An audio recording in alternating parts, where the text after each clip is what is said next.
Hi, hello.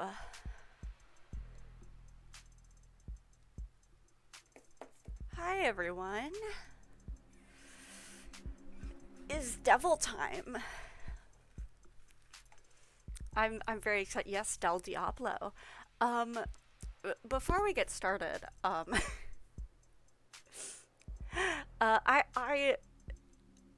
I'm gonna share a funny story about today. Um I'm gonna tell a story about how I fucked up today. Um um so oh, by the way, I have some snacks this stream, so if you hear any little crunchins, I have like these. They're like reverse Pocky sticks. They're called Papo, and I really like them. They're my.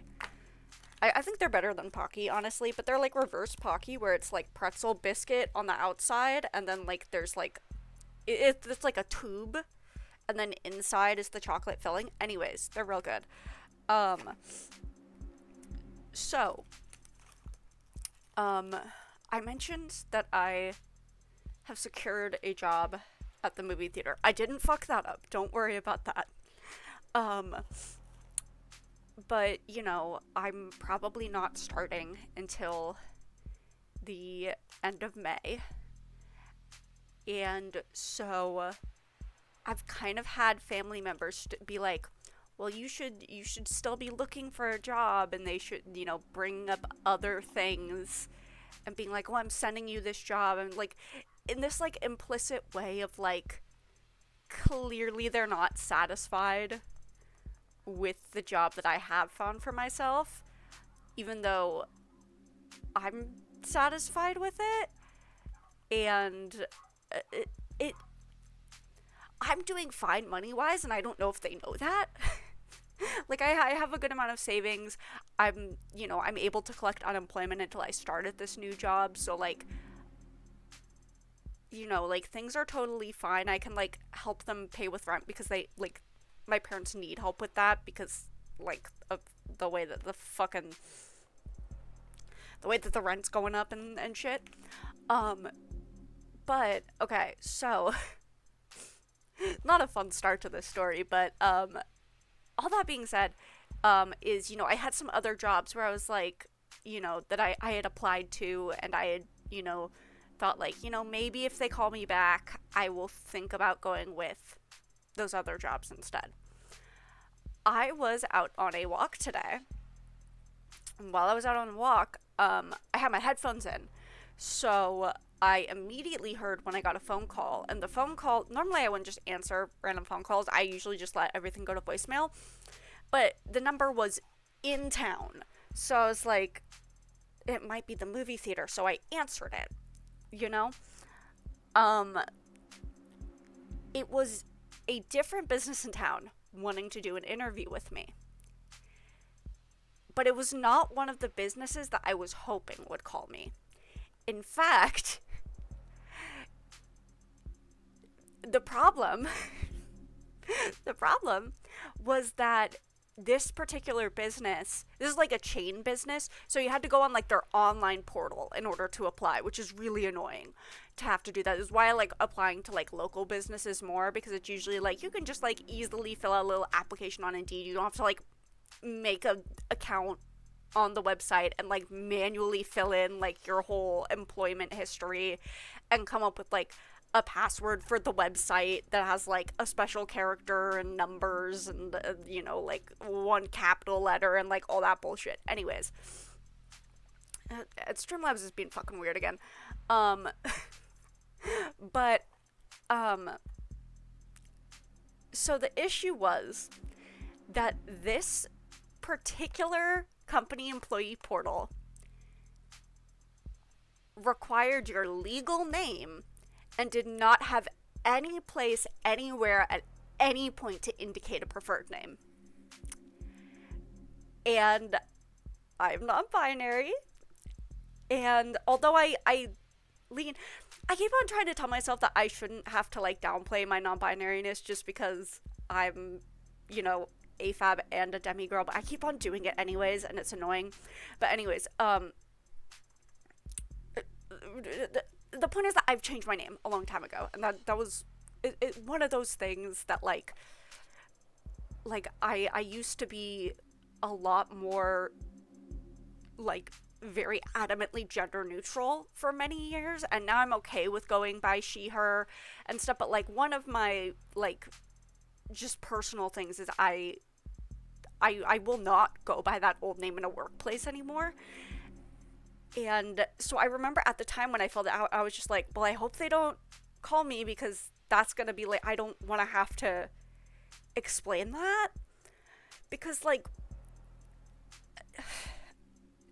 I don't like having to explain to people to their face why I go by the name I do, and like the fact that I'm non-binary and all of that. Like, I don't like to have to explain that to people's face if I don't have to.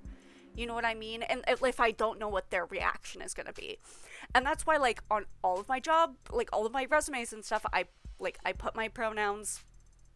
I put, you know, the name that like I put the name that I go by, and then like I you know, I just end up like when they ask for legal name during the paperwork, then maybe I can mention if they ask. Yeah, it is on them for sure.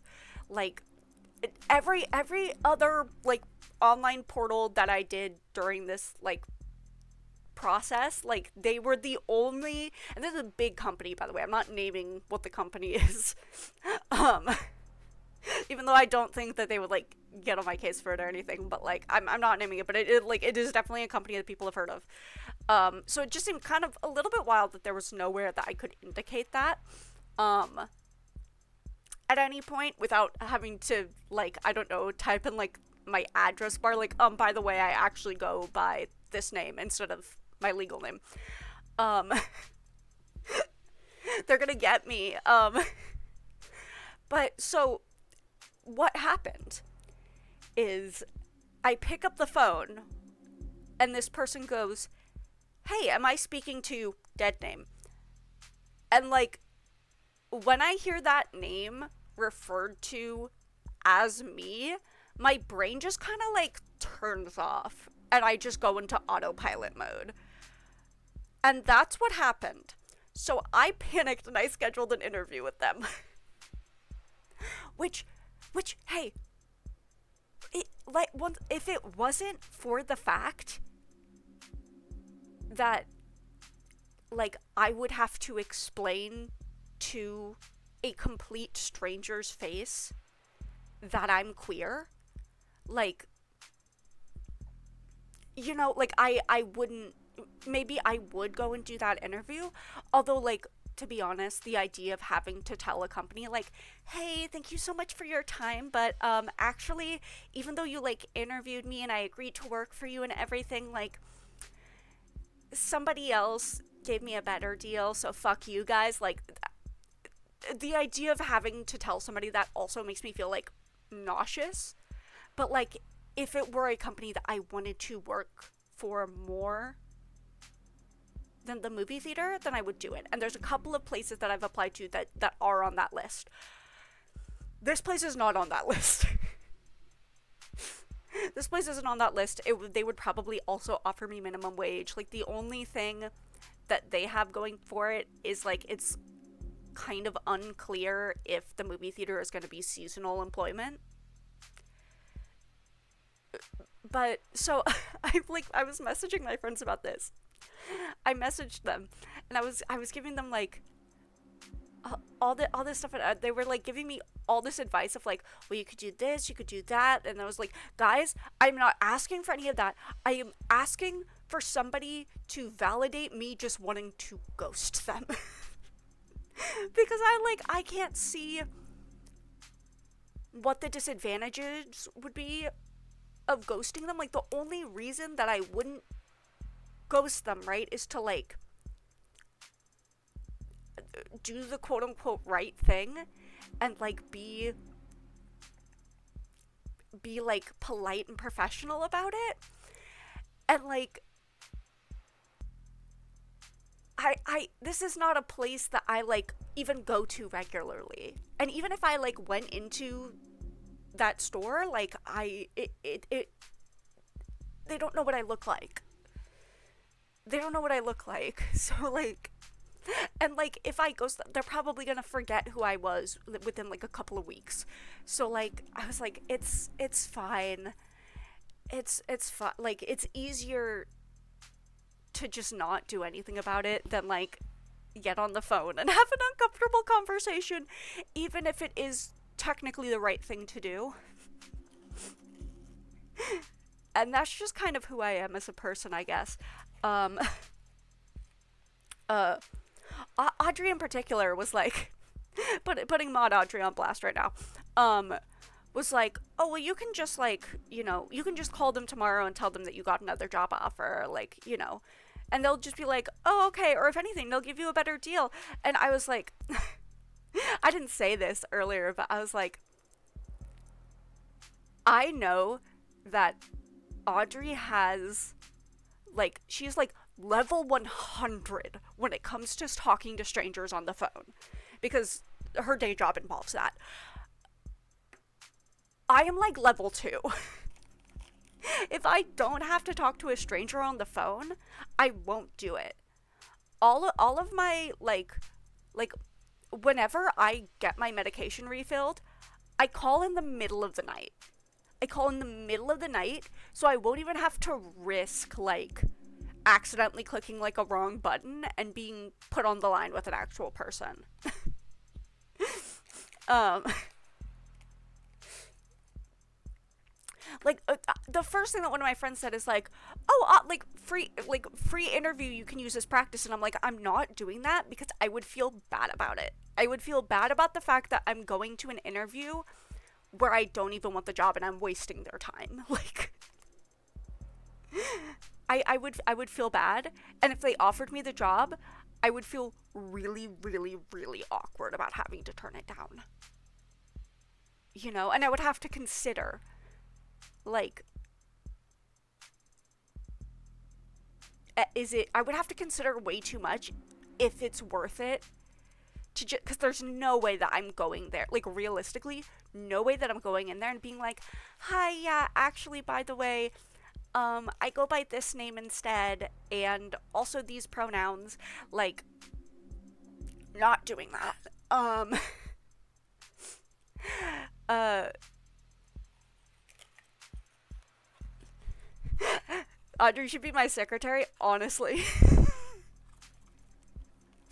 When I'm rich and famous, that's what I'll hire her to do. Um, I I no, I'm not full of myself enough to say that. I'm not full of myself enough to say that and mean it. Um, she would be really really good at that though.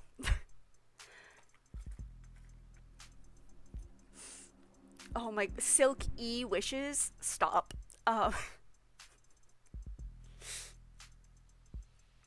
Anyways, um, so that was how I fucked up real bad today. And I'm gonna have to block their number. Also, like, okay. Also, the thing is that, like, if I went to that interview, like, I don't want to toot my own horn or anything, but I feel like I'm pretty good at job interviews. Like, I've succeeded in more job interviews than I failed. So I feel like there is a decent enough chance that they would offer me the job. And, like,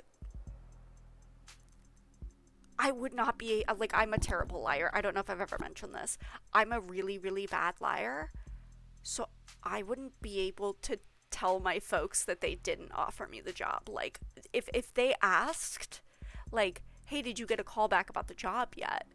I wouldn't be able to tell them no, or that they said they didn't want me for it. Like, they would see through it. Like, that's how bad I am. So then there would have to be this whole thing about why didn't you take the job, and I don't want to have the conversation about like my parents my parents are cool,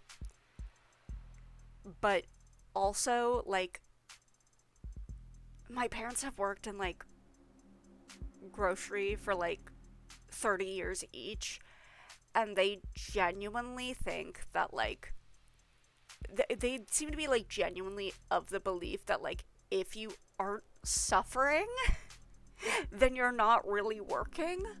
So, like, I think they wouldn't understand me being like, I don't want to be called by the wrong name all day. Or wouldn't understand why I'm not willing to have that conversation with my employer. Um, which, like, I can, like, here's the thing about me. I haven't even told, like, I've been going by this name for, what, like, well over 10 years now? And, like, about 6 years to my parents. But, like, over 10 years in general. Like, I was going by it at school for over 10 years, and then the past, like, 6 years is when I've been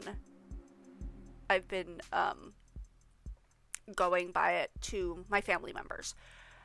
But I I lost my train of thought. um but yeah, I don't think they would understand. I mean, okay. I'm trying not to make my folks look really bad right now. My folks are great. Sorry, what I was actually trying to say is it was it took like a long struggle for me to actually be able to talk with that about my family. Like, and it happened, like, that change and everything came about because I had, like, a near death experience, basically. Um and when I was coming out of surgery, I accidentally, like, re came out to my mom as non-binary when I was, like, half conscious. Um and then my mom had the talk about, like, hey, we're gonna use a different name for them from now on. And I've been fine with my parents and my family members calling me she, her, be like, and that was part of what, like, made me go back to they, she in the first place. Anyways, um, just because I did not want to have like a big thing about all of that. But what I was gonna say is, I have never come out to any doctors, medical professionals, any of that, because I just don't want to deal with it. So I still do temporarily go by my dead name whenever I enter a doctor's office, because I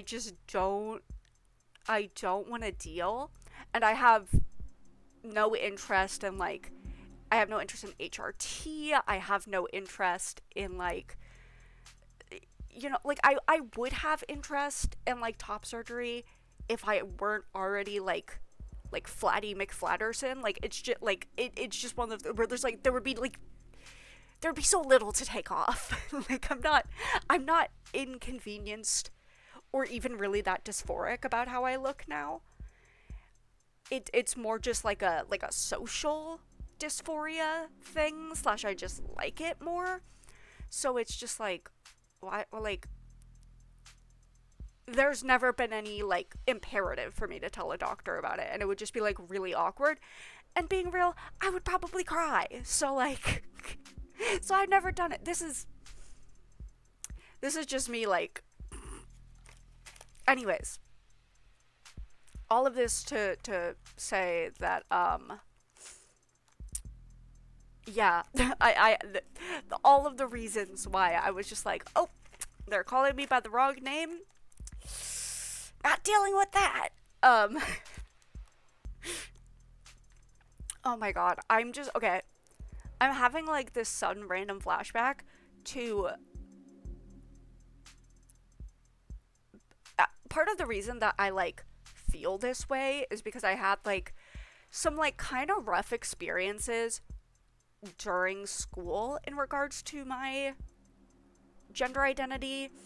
Um, and just some rough stuff. Mostly in like the department that I was in. But there was one fucking time during I've never told anybody this because I never knew if it actually happened or if I just fucking imagined it. During an agriculture class. Um yeah, I like somebody, like one of my friends said like, "Hey, that's like an easy out though. If like you say this and then they're like they react badly to it, then you just get like you just walk out, just leave, like, insert skeleton meme here." But like I don't want to deal with that. Like that would be like my worst nightmare. Um but so I had this agriculture class once, and I'm telling this story because it's like funny because I'm like I still don't know to this day if I fucking imagined it or not. But like we had to do a lot of like outdoor field work and stuff because it was like a science lab class. Um and there was one time where we were out doing field work, and I swear to fucking God on my life, I think I heard the teacher call me by my dead name. And I like whipped around, and he acted like nothing happened. And I was like, did I fucking imagine that shit or not? Like, because I don't think anybody else in that class had a name that sounded like my dead name, or like nobody in that class had my dead name. And it was, he said something in my direction. I was like, did I just mishear him? Because it was really loud. I don't know. I was like, if anybody would know what it is, like the teacher would, because I'm sure that it's just like on my paperwork and shit. Where like my school, one good thing about that school, despite the bad experiences I've had with individual teachers, is they would just let you write in like a like preferred name, and they would put that on all the attendance records or whatever. But I'm sure somewhere in like my student files or whatever you can see what. But like he never called me by it ever again or anything, so I never knew. But like if he even did, I'm just like, I think about it sometimes. It's like kind of funny almost, because I'm just like, huh? What? What? Like, huh? Because he never would have called me by anything else, so it felt like it would have been like very intentional to like get under my skin if he did. But I don't remember that teacher ever being like that in any other case. He was generally pretty cool, kind of strict, but pretty cool otherwise. One of those teachers that's like kind of a hard ass, and you're like a little bit nervous around, but otherwise like has like never done anything to make you like actually dislike him. At least that's how I remember him. But like, yeah, crazy interaction. But yeah, strangely enough, I have had more instances of transphobia lobbied at me in like theater spaces than anywhere else. I don't know why. I truly don't.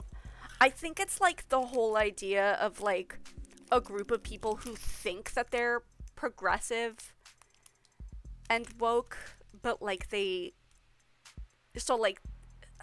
think putting in like half measures is good enough, or like they don't want you to like tell them they're wrong. There was one person I interacted with though who was like violent, like not violently, because they didn't actually attack me, but I was afraid they would, but like really aggressively transphobic towards me. Is that a today's story? Is that a today story, or is that some other time story? It's kind of a downer of a story. Short version is I had somebody scream in my face and call me an it, and she never got in trouble for it. Not properly. She got in trouble, but like it was like slap on the wrist kind of trouble. She was allowed to like stay in the class. Uh, Crazy stuff. Yes. Oh my god. The best part about that story though is somebody, literally the person who, like, when she didn't get in trouble and then like in the middle of class, like, she read like a letter that she had to write to the entire class for her outburst, not to me specifically. But then she was like, afterwards she was like, well, somebody tattled on me. I don't even remember what she said. She probably didn't use the word tattle. But she was like she was upset because I emailed the professor explaining, like, hey, this wasn't just her like screaming and freaking out. This was like a transphobic outburst that really affected me and made me feel unsafe in the classroom that you would not have understood the nuances of. And so she got more in trouble because I told him that. But then basically, like, the administration had a talk with her, but she was disabled in some way that I don't know about, so they thought it would be a bad look if they got rid of her because they thought it would make them look ableist. And it was like, well, you're looking extremely transphobic right now. But anyways, the funny part of that story is, so I left after she, like, I just walked out and never came back after she was like, well, somebody tattled on me.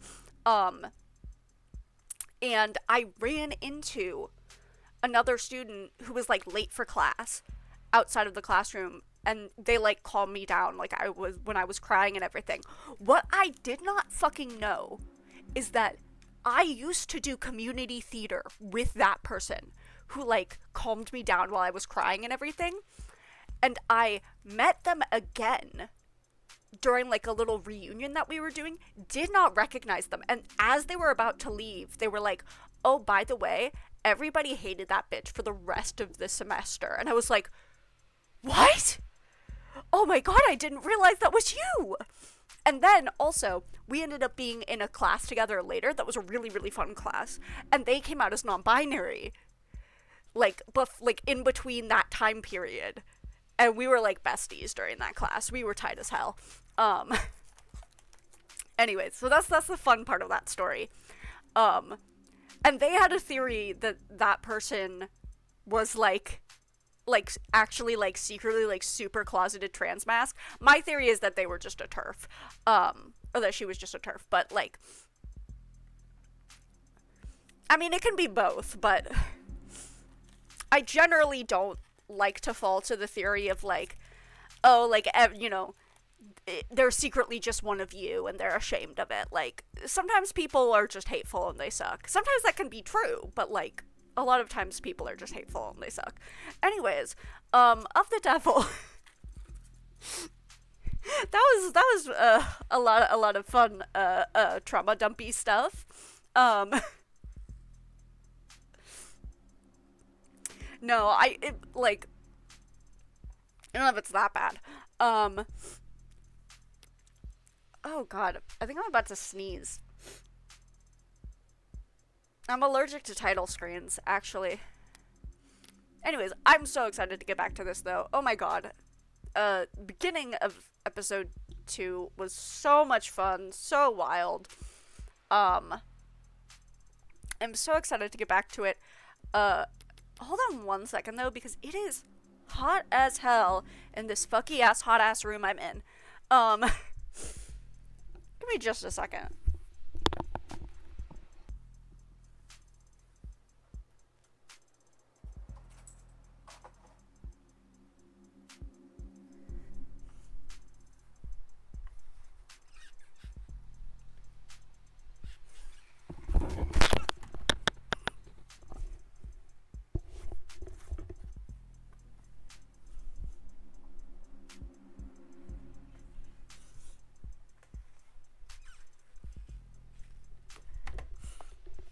Love it when I move my chair a little and everything comes tumbling down onto the floor.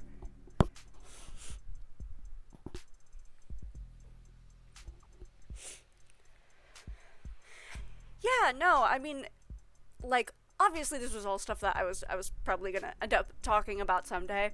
And I mean, like, every I mean, not every shitty thing that happens to you eventually becomes a fun story, but I think that has generally been the case for me.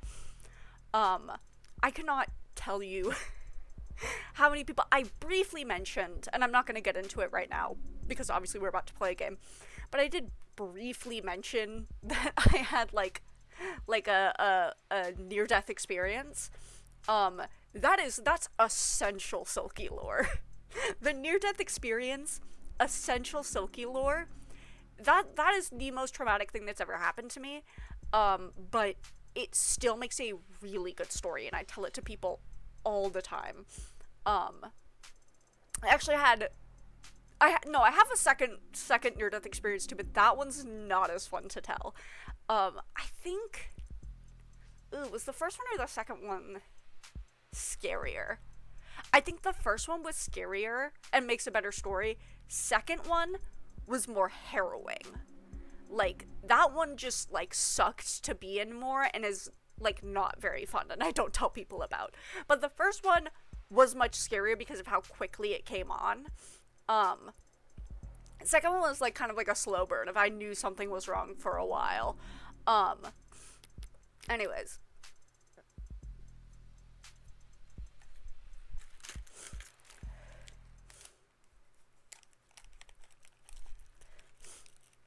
There was also the third not near death experience. I don't know if it counts as near death, but I was in a bus crash once. And we celebrate that every year on Homestuck Day because I got into a bus crash on Homestuck Day. Every single fucking Homestuck Day, somebody in our group chat goes, "Happy Homestuck Day." Somebody goes, "Happy Neil banging out the tunes day." And my friend Mallow, without fail, goes, "Happy anniversary of Ash getting into a bus crash." Because on the day it happened, they set a reminder on their phone so that every year they get a reminder that's Ash bus crash anniversary. They did that the day it happened because they knew it would be funny. Because it was fucking Homestuck Day.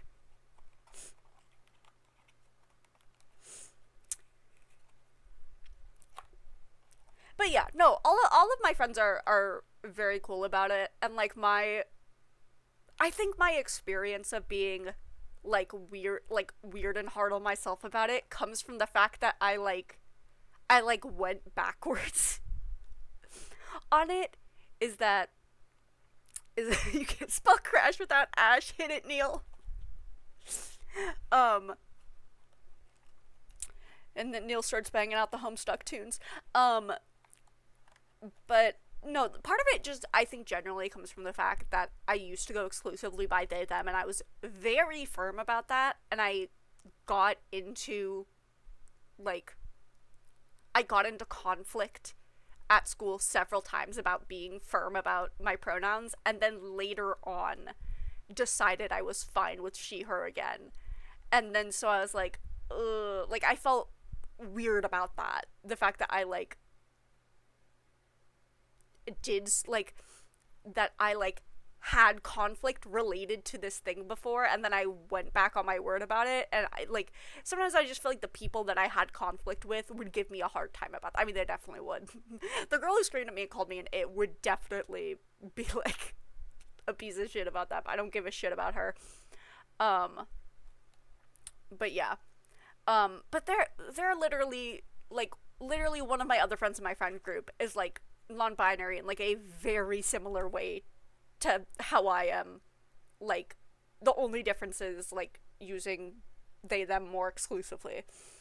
But anyways, okay, Sarah time. Like I practiced. Irishai.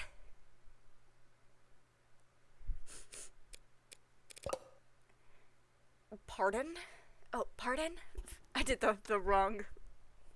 That just felt like the right tone for that moment.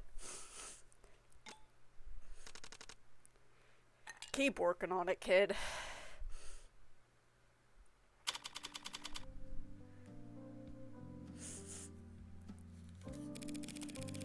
didn't mean to interrupt you in the middle of training your new employee. New employee? How's it working out? Bah, it is she, right? Never worked this close with an ad before. See, that's what I've been wondering, because everybody's been calling Sarah, you know, an it left and right, but, I mean, except for David. She is unbearably forgiving, so I doubt you'll get sued. Hooray! We're not itting the robot anymore.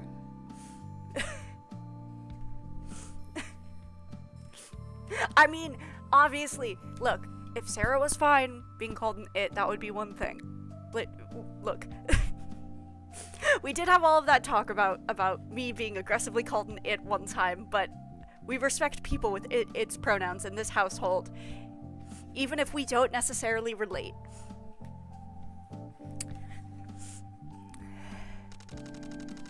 Oh, she has her hair down. She's fine, good at cleaning, precise with her mixing, knows a hell of a lot of trivia. Popular with the younger crowd, I think. This is the place with the android bartender. They talk like I installed a new karaoke machine. I didn't know you had a younger crowd. Funny. What's that make you, Grandma?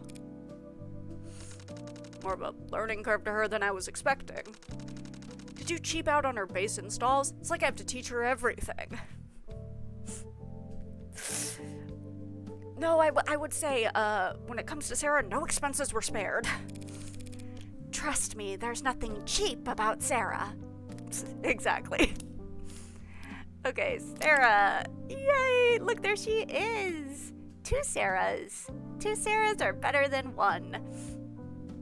Occupation, paralegal, apprentice at Kintsugi. Likes, split field diopter, Wing Chun, folding clothes. Dislikes, mops, fire alarms, variety packs. Useless talent, I can do a full split, but that is not useless. Fave quote, as you think, so shall you become. Confession, I tried to use Adonai's makeup and broke a lipstick. Her face was too hard. Her face. No, she does have, like synthetic skin. She just applied too much pressure and the lipstick just, you know? Oh my god. I'm wondering, what is... Give me a second.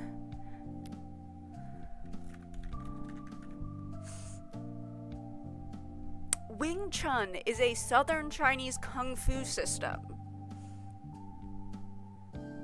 Alright. That does seem... I feel like Sarah would be very into kung fu flicks. That does check out for me. That does seem like she would be into like really like old school like martial arts movies. But yes, she can take a minute when learning the ropes. Grin and bear it a little while longer. Once she does find her footing, she'll have you worried about your job security in no time. Keep it up. I didn't have to do you the favor of hiring her, you know. Favor? Plenty of people out there who'd kill to work at an up-and-coming bespoke establishment like Bar Kintsugi. I think I hear them pounding on the door now. Technically, legally, you didn't hire anyone. I generously agreed to loan you my android during the hours when I have no use for it. These kind of arrangements aren't uncommon. Androids can, in theory, work 24 hours a day indefinitely, but their users can't. Parents come home from work, people go to sleep, staff take holidays, offices close for the night. The end result of all that slack is a lot of androids spend a good portion of their operating time waiting around. So the more enterprising owners loan them out during that downtime, ideally to businesses with complementary working hours. There are plenty of apps and HR software to help arrange it all, but Sarah's apprenticeship wasn't that on the books. After the fallout around David's death settled down, I came to realize exactly how shortchanged I was in our paralegal agreement. She's handy for research and rote work, of course, but she barely sleeps, rarely eats, finishes paperwork at lightning speed. I was spending more time finding shit to keep her busy than I was actually working. And of course, I value my alone time. It was on one of those long walks of mine that I recalled Reiner was having trouble getting his bar up and running. It takes a village to keep the world's most advanced android busy. Yeah, lone, whatever. Sarah's the one who clocks in and clocks out, does the work, cleans the bathroom, she's the employee. If she was an employee, you'd have to cover her benefits. Not my current income bracket. I checked 3 times. Wait, you're not taking her paycheck, are you?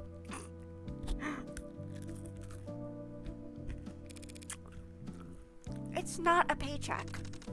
Don't lawyer me on this shit. Sarah can't earn a paycheck. She's not a person. If she walks like a person and talks like a person and works like a person. The Supreme Court disagrees. By 13-0. Yeah, well, Supreme Courts have been wrong about that kind of thing before, haven't they? This guy... I knew I liked this guy.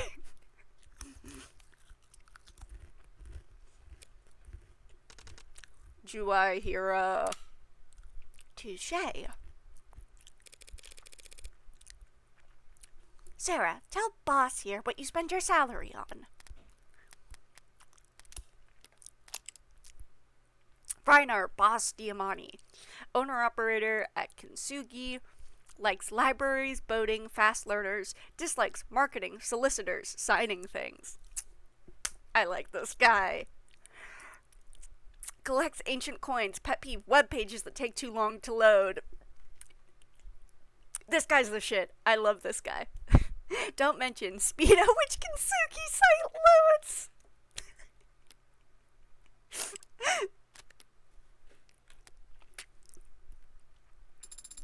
I have started purchasing cases of wine.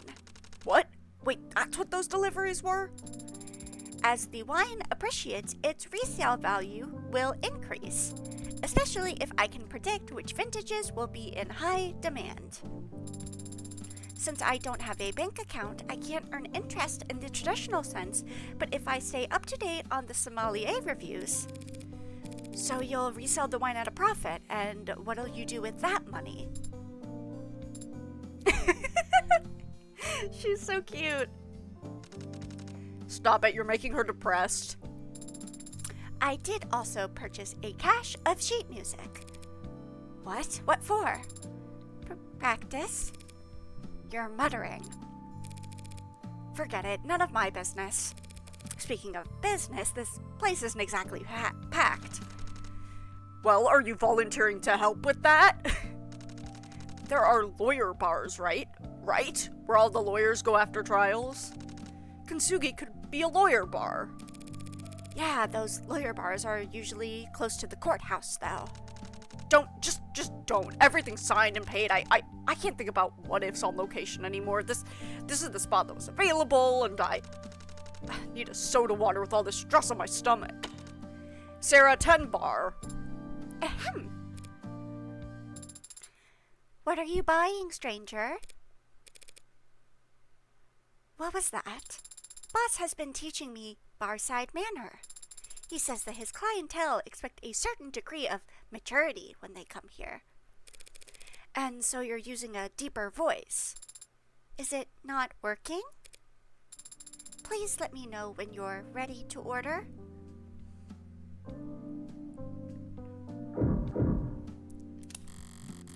Ryan must have searched for months to find affordable underground real estate that wasn't flooded, or already filled to the brim with server farms. Putting Sarah on cleaning duty was a good call. If any of the tiling in here starts to grime up, could start feeling like a subway station bathroom real fast. Cat? It's a lucky cat. Yeah. Did you say something, Adonai? No. I suddenly got the strong impression that there was something you wanted to say. Don't know what you're talking about. As you say.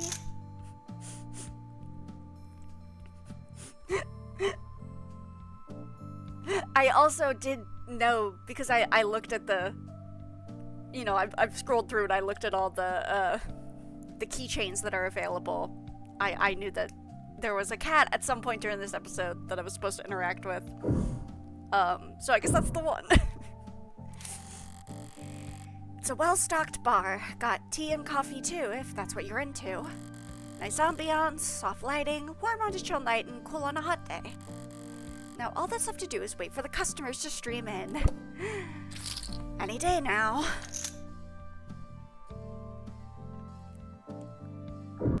Oh. Did someone leave this behind after their lunch break? Could be trouble if they left anything work-related here. I'll help them out by throwing it in the trash after I'm done reading. Sirius debuts new fuel named a new lawsuit. I'm gonna treat myself to a little chocolate stick.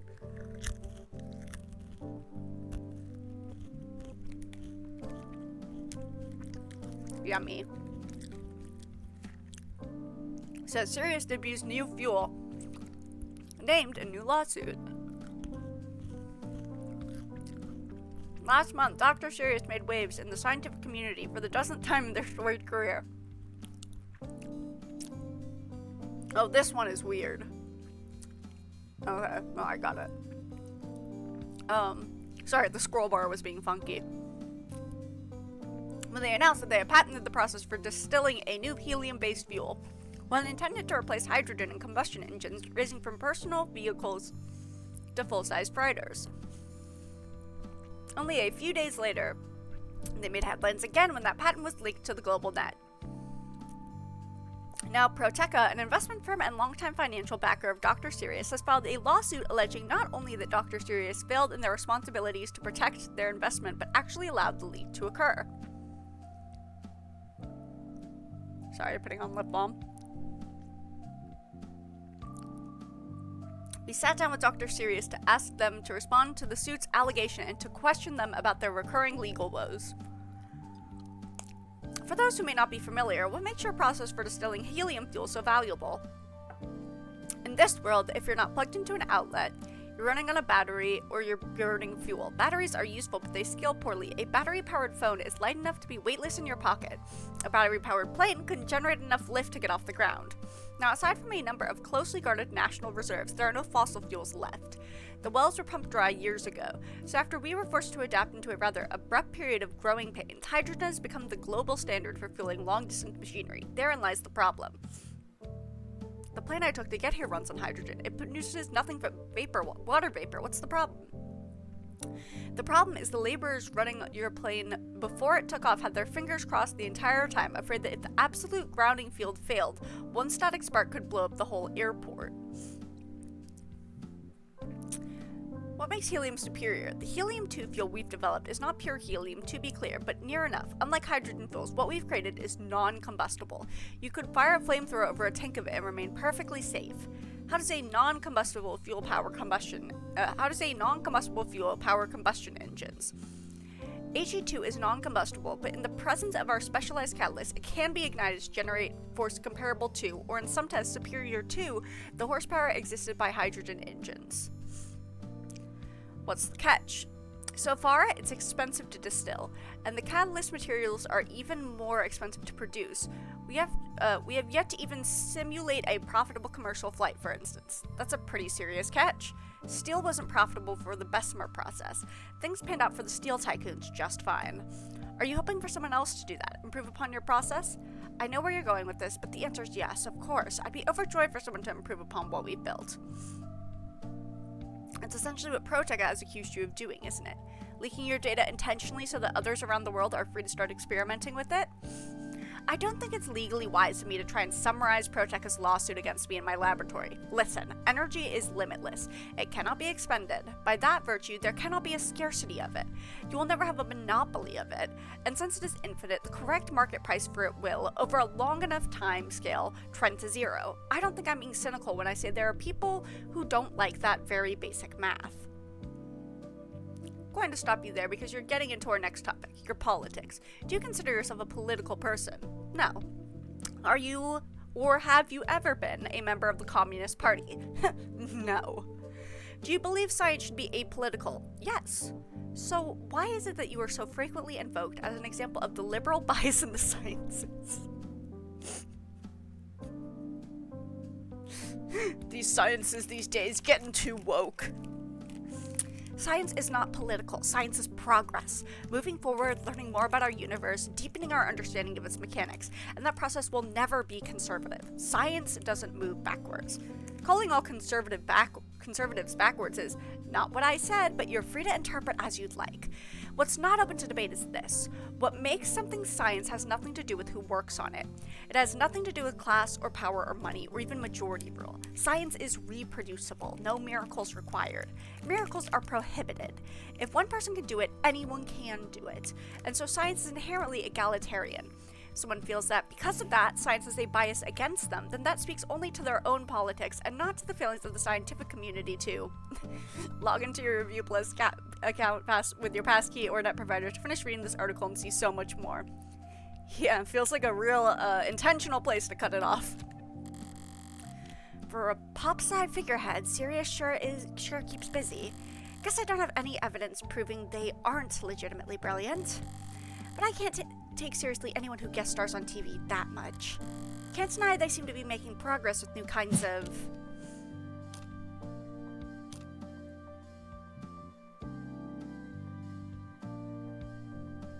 I mean, it's a fuel, but I felt like I was paying really good attention to that one. New fuels. Some of the only new fuels we've seen in decades. Could be decades longer before it's actually practical, but any new fuel has to be less volatile than hydrogen. Please don't throw that datapad out. Its owner might come back. Perish the thought. Though now that you planted the idea into my head, a self-fulfilling prophecy.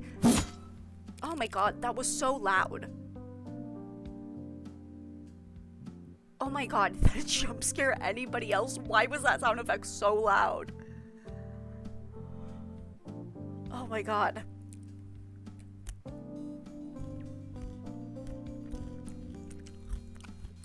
Jesus Christ. I think I'm ready to order. Of course. Nah, I'll take this, Sarah. Go wipe the tables for a bit. No one has sat at them since I last cleaned them. Then pretend to clean them like a normal employee. Understood. What's got you so tense? Take a wild guess. Did Sarah ask for a raise? Be serious, Red. What happened last night? Your information was accurate for the most part. A pot of mid-level blue bloods has it. Seems like they were told to sit on it. And were they willing to sell? Nope. Laughed at my price, called me a spoiled meg, and kicked my butt out the door. They weren't curious where you got your information from? Honestly, no. They rushed me out of there pretty fast once they heard my offer. Were they expecting more company? I got the impression they had work to get back to. Okay. Anything else I should know? No. Anything you want to ask me? How did you two meet? The tables. On my second day, you told me not to over-polish them in order to keep things lofi. Lo-fi. Is it that inappropriate of a question? You've lived in the city for decades, boss, but Adonai didn't move here until she started her apprenticeship at Masters and If you're gonna tell people my whole life story at every possible opportunity, I'll just shred my resume and start mailing you around instead. How we met, huh? Well, that story's not very good. I'll skip to the end and cut to the heart of our relationship, Sarah. I pay Reinhardt a finder's fee and he tells me where I can get into high-stakes poker games. It's not a lie. Now you know my terrible secret. Disappointed? It's not illegal to gamble. I don't go on my phone and wager my paycheck stubs on point spreads. I gamble. And since I can't afford the entrance fees for one of those anonymous mass ball cult vibe blimp casinos that the rich go to, I count on your boss here to find me tables to play at. God, I want her to be in Poker Night at the Inventory so badly.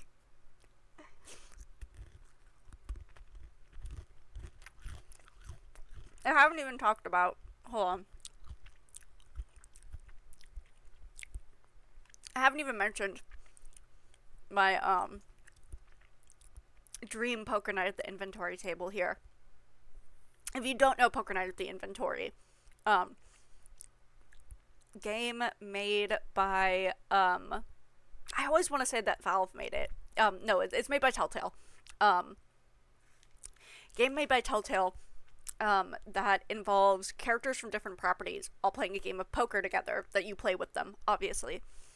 Um, they were delisted off of Steam years ago, when Telltale went out of business, and presumably like the like the contracts that they had to like use the characters in the game expired. Um, the second one that featured Brock Sampson from Venture Bros, Ash from Evil Dead, fucking Claptrap, and a Claptrap from Borderlands, and who's the last fucking character? Oh, Sam from Sam and Max, as well as GLaDOS as the poker dealer from Portal. That one has not come back.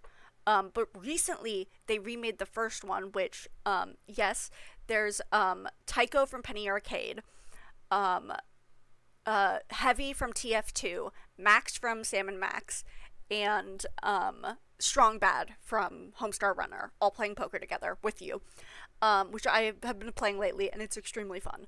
But they brought that back on Steam, like, redid the visuals, redid all of the, like, poker mechanics to let the characters play poker better now, and you can't, like, cheese the system as easily. But it's a really fun franchise. And a little while ago, I came up with, like, my ideal spread.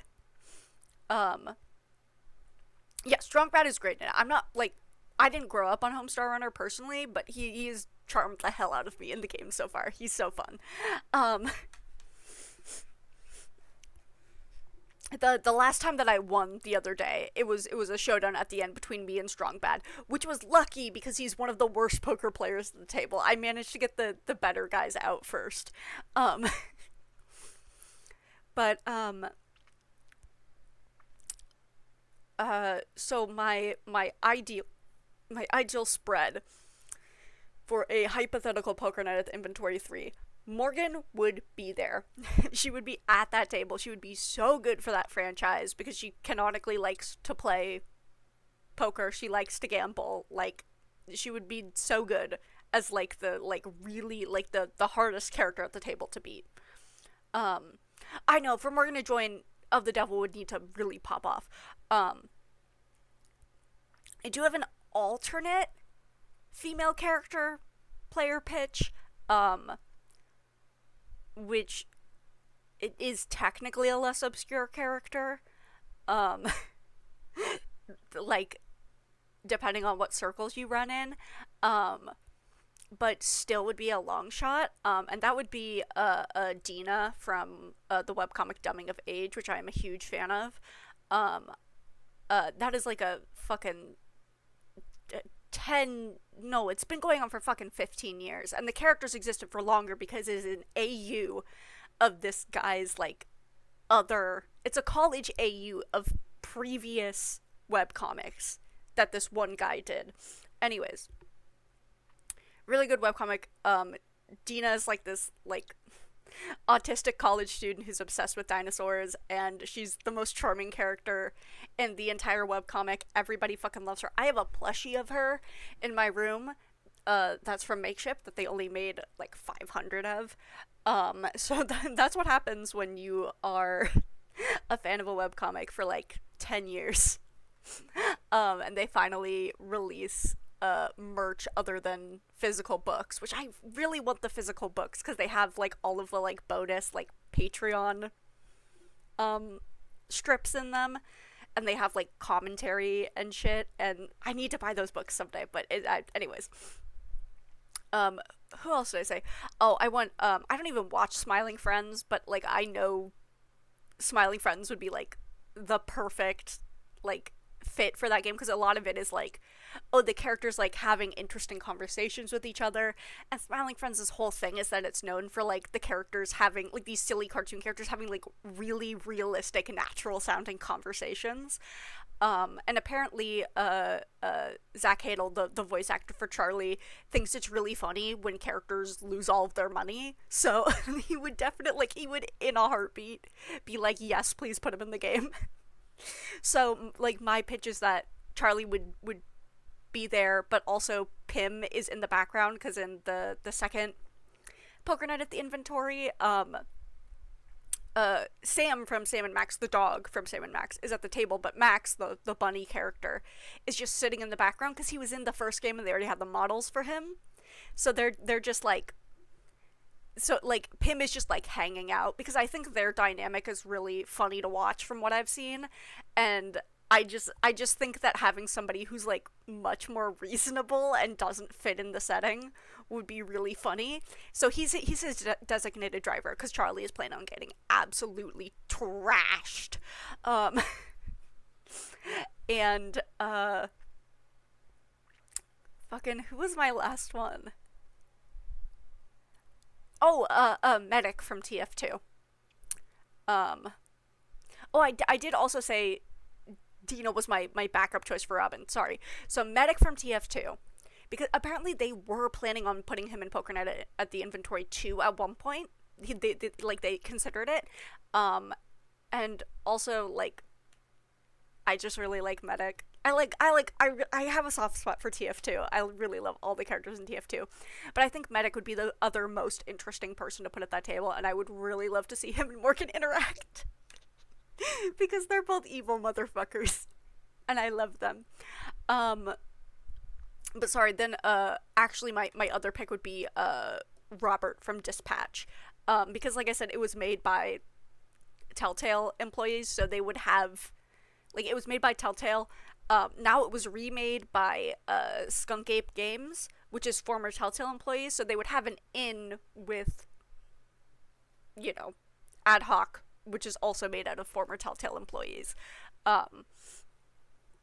So anyways, that's my pitch. And then GLaDOS was the dealer in the frickin' in the second one. And that's very fun. So you could have like Kane from Amazing Digital Circus as the dealer, and he like pops the cards into existence or whatever.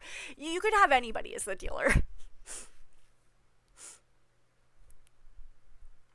I think the dealers, because the dealer only needs to be in there to like make quick asides every so often. They don't have to be part of like extended conversations. So I think that is a good opportunity to do like a really like oddball character. That's not how they played it as much in, because obviously GLaDOS is probably like the most normal person in the second game, but she's good to add in like quick quips of just like roasting everybody.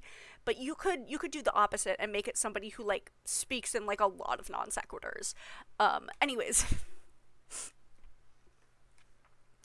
I count on your boss here to find me tables to play at. Guilty. So you travel to the lower wards to gamble illegally. Truth be told, I've had my suspicions. Seeing you go out at such odd hours without so much as your phone, you gonna turn me in?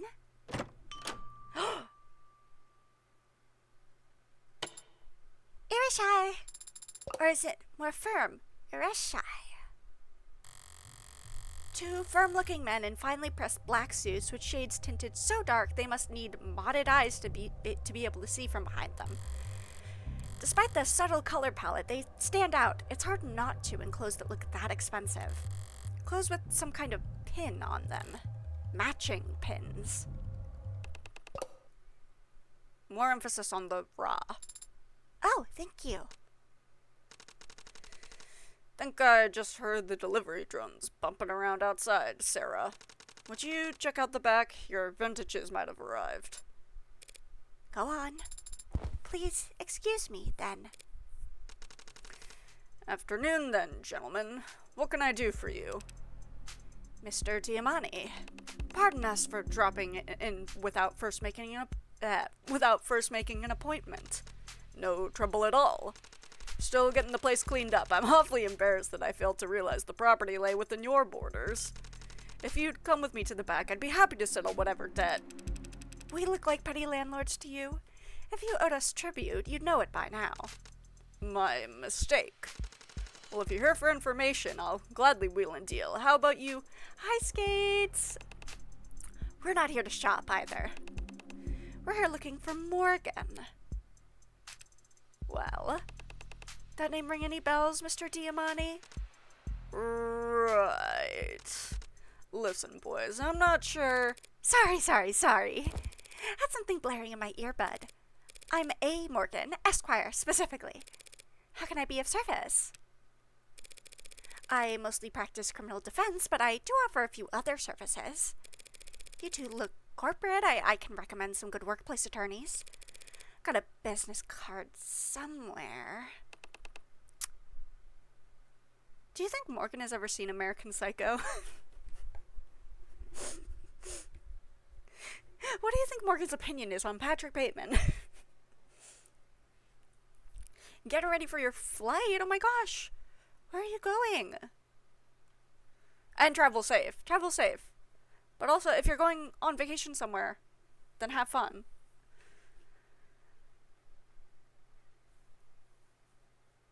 I'm gonna say that, and then it's gonna be like, actually, somebody just died, and I'm going to a funeral. To Virginia for a couple days. Well, I hope you have a lovely time. We're not interested in that. Of course not. Well, I'm flattered that you'd come all the way here to find me. Okay, I'm very glad no one died. Otherwise, it would have been even worse that I said that.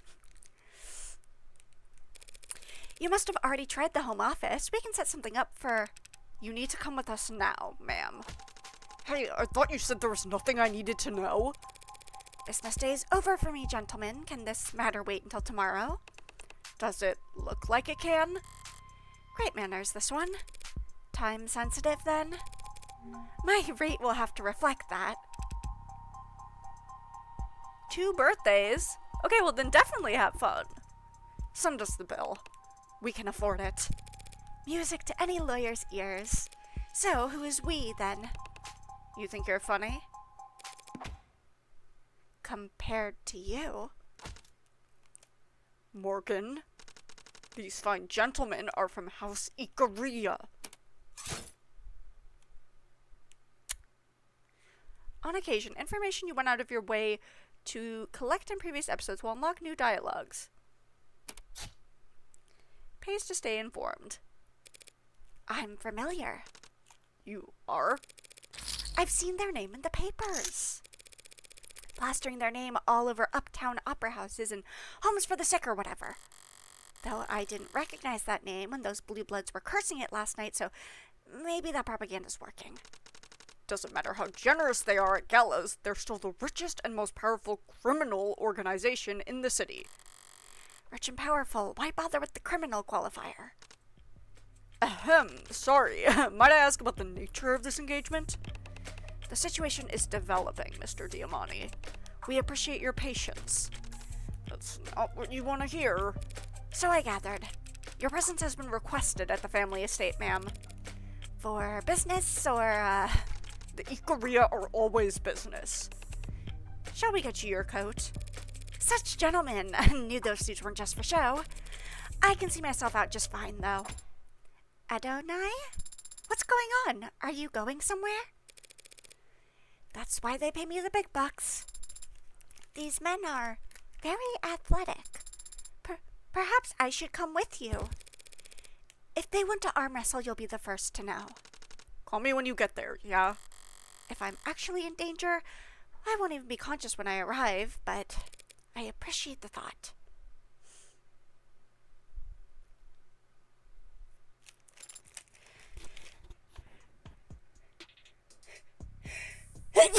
Oh, sorry. I'm allergic to shady criminal organizations. Boss? Who were those men, really? New clients for Morgan, really. Hopefully. Hopefully? Yeah, hopefully, because if House Ikaria puts her on retainer, she'll be able to buy you as much wine as you like. But what do you mean by house? Alright, pay attention. If I'm gonna lecture, might as well try to teach. Start with ice. You want a lot of it, but low surface area, so never used crushed. Oh, you want a lot of it, but low surface area, so never use crushed, okay? Starts to melt into the liquor, waters the whole thing down. Understood. 1.5 ounces of vodka, and what do we look for in a good vodka? Smoothness. Correct, it's the mark of quality, making the bitter go down easy. So, the nobility. You know what that is? Historically, the ruling class, as enforced through economic or military might and maintained by familiar relations. Juice of a full lime, look for a little spring and a consistent color across the skin. Nobility. Old money is another word for it, and the older it is, the slower it moves. Only so much wealth you could accrue in one lifetime, collecting from serfs and selling horses. But the Industrial Revolution comes along, shows the world what real wealth acquisition looks like, then you get new money. Which always dwarfs old money. Inflation and split inheritances shave away at any generational wealth that's liquid. Now, new money and old money, they don't like each other. Doesn't new money eventually become old money? If the old money can help it, no one ever becomes old money. Triple sec, 1 ounce. My family was new money. Tried to make the transition. Join the right clubs, shake the right hands, make the right marriages, laugh at the bad jokes. Bad jokes can be entertaining in their own right. Not the kind of bad I'm talking about. I don't understand. That's alright. You shouldn't need to know. Ew. Yeah, that, definitely has a certain ring to it when Diamani is obviously black. But what do you mean your family was new money? Times changed about 30 years ago. Recession, depression, civil unrest, political upheaval. Most people, they were so scared they could barely think about tomorrow, let alone next year. But a decent man's chaos is a cruel man's investment opportunity. Did I say that has a certain ring to it? I meant that has like a certain implication. I don't know why that was the way I worded it.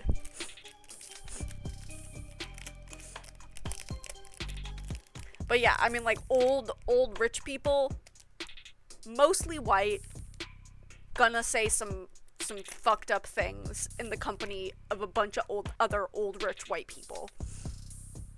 Especially when there's new blood around trying to get into their spaces.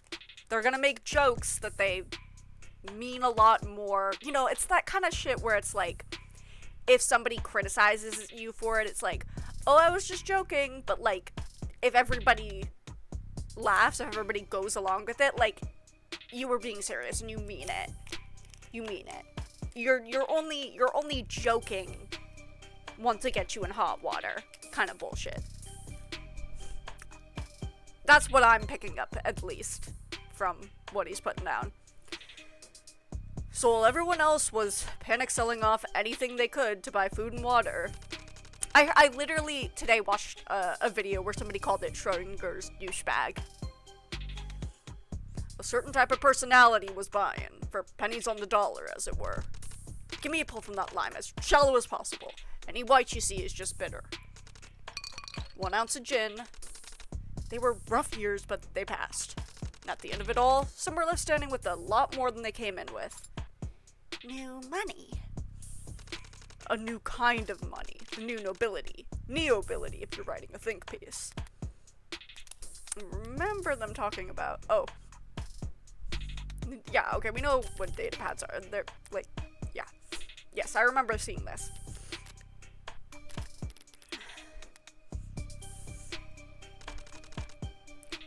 Unabashed oligarchs and devourer barons.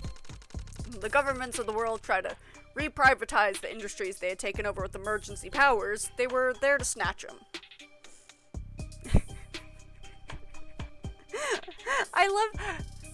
I love that you're not concerned with all of the like lore he's dropping. You're just concerned with what cocktail is being made right now. And they started at the bottom. Steel, fuel, grain, machine parts, medicine. Here enters House Ikaria. Or that's how they exited. They went into the Red Decade as the Ikaria Cartel, drug smugglers and extortionists, thieves and murderers. They came out as one of the richest, most respectable names in the country. Not that they actually stopped doing any of that thieving and murdering, mind you. Put the top on tight, then shake. So they are a crime family, like the mob. Oh my god. You know what Sarah would be so good for? If anybody orders a fucking gin fizz. Is that what I'm thinking it is? Sorry. The one where you have to shake it for like fucking 7 minutes. I accidentally asked for that, in Date Everything, with Beverly, and I think that is exclusively the reason I got the friendship ending with her, and not the love ending. It's because I asked her to make the fucking drink that you have to shake for 7 minutes. Sarah would be great at that, though. This is the 21st century, kid. It's muddier than that. House Ikaria is not literally one family, not even one race or creed. Oh yeah, it is. I remember it from, that was one of the drinks that Grant made on Dirty Laundry. So I literally, in Date Everything, I had already seen that before, and I think I picked it because it sounded familiar and realized right after I clicked it the mistake I'd made. They're simply the strongest criminal organization in the city, on paper. But not in practice. Practice is what they're lacking. Haven't had to get their hands dirty, haven't had to maintain a presence in the lower ward in years. They make their profits from investments, blackmail, and more than a little insider trading. So they're criminal, yes, but their muscles atrophied. Time for a taste test. Ugh, that's not right at all. The hell did I forget? Boss? There must have been other criminal organizations 30 years ago. Others poised to take advantage of the changing times. Yeah. So what did the Ikaria do to set themselves apart from the rest back then? Ugh, stupid. Most important ingredient. Drop a grenadine.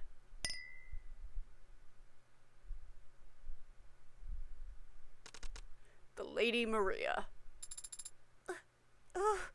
It's beautiful. This is nothing. We'd used a frosted glass if this was for a customer. Looks like a ruby in the right lighting. If you do end up helping Red work with the Ikaria, don't let the warmth of their golden furnishings confuse you. All that glitters is cold.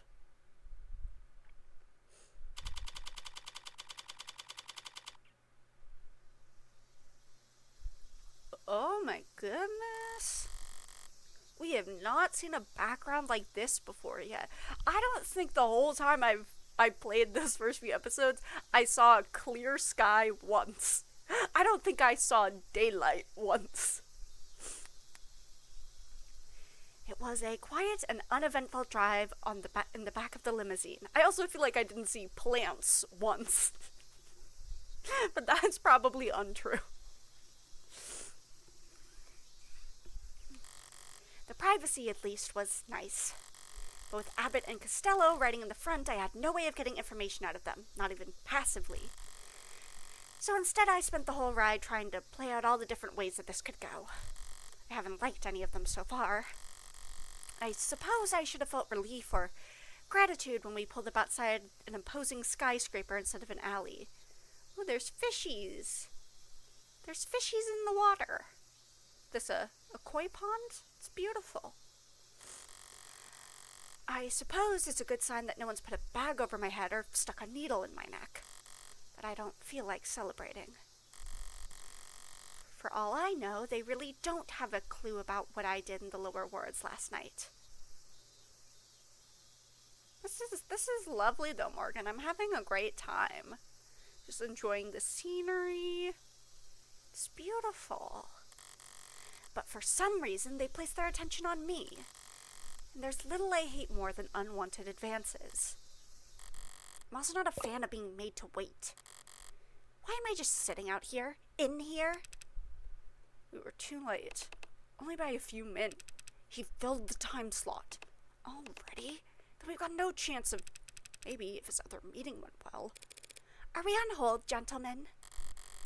The world's most expensive waiting room? Quiet! I take it he's glaring at me behind those lenses, but I'm more interested in the sweat glistening on his forehead. Somehow, of the three of us, I'm the most relaxed. This is becoming embarrassing.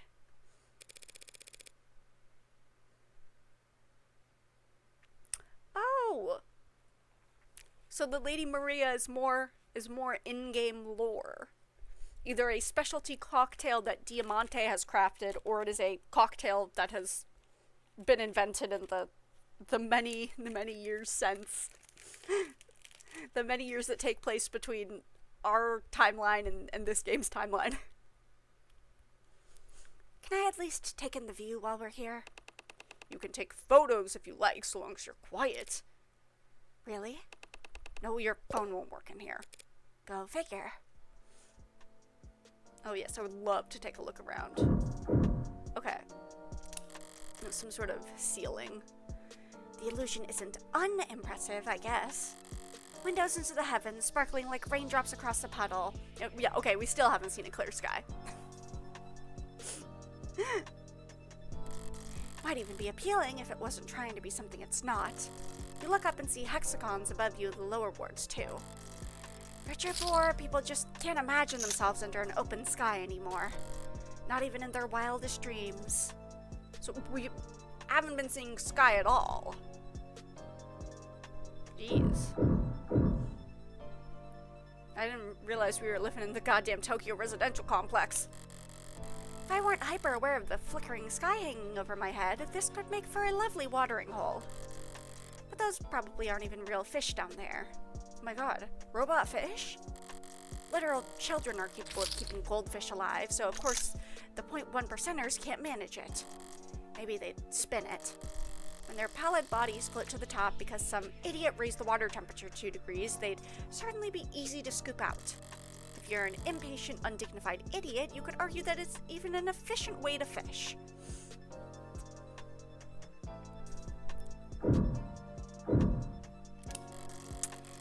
Is it trying too hard to look unconcerned if I sit down and start reading the news? Maybe. But my boredom outweighs my apprehension at the moment.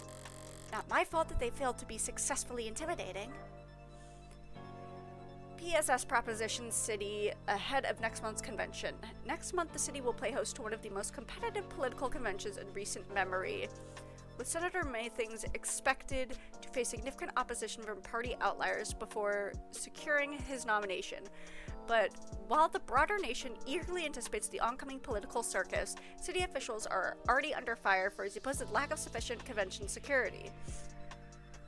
The city has already approved a record high monthly budget for the police department, including fully unrestricted overtime for officers of all ranks, but a coalition of private security services, including White Adder, Fang, and Demico, have released a press statement urging city council to consider contracting their services ahead of the convention. Heartbreak was bad enough. Now we're hearing that cops are dying in the lower wards. When are city officials going to say enough is enough, said Demico head of press relations Arthur Gall. We have the utmost respect for all first responders. None of us are blaming the hard-working police for these failures. How could they succeed when political insiders insist that they try and apprehend criminals?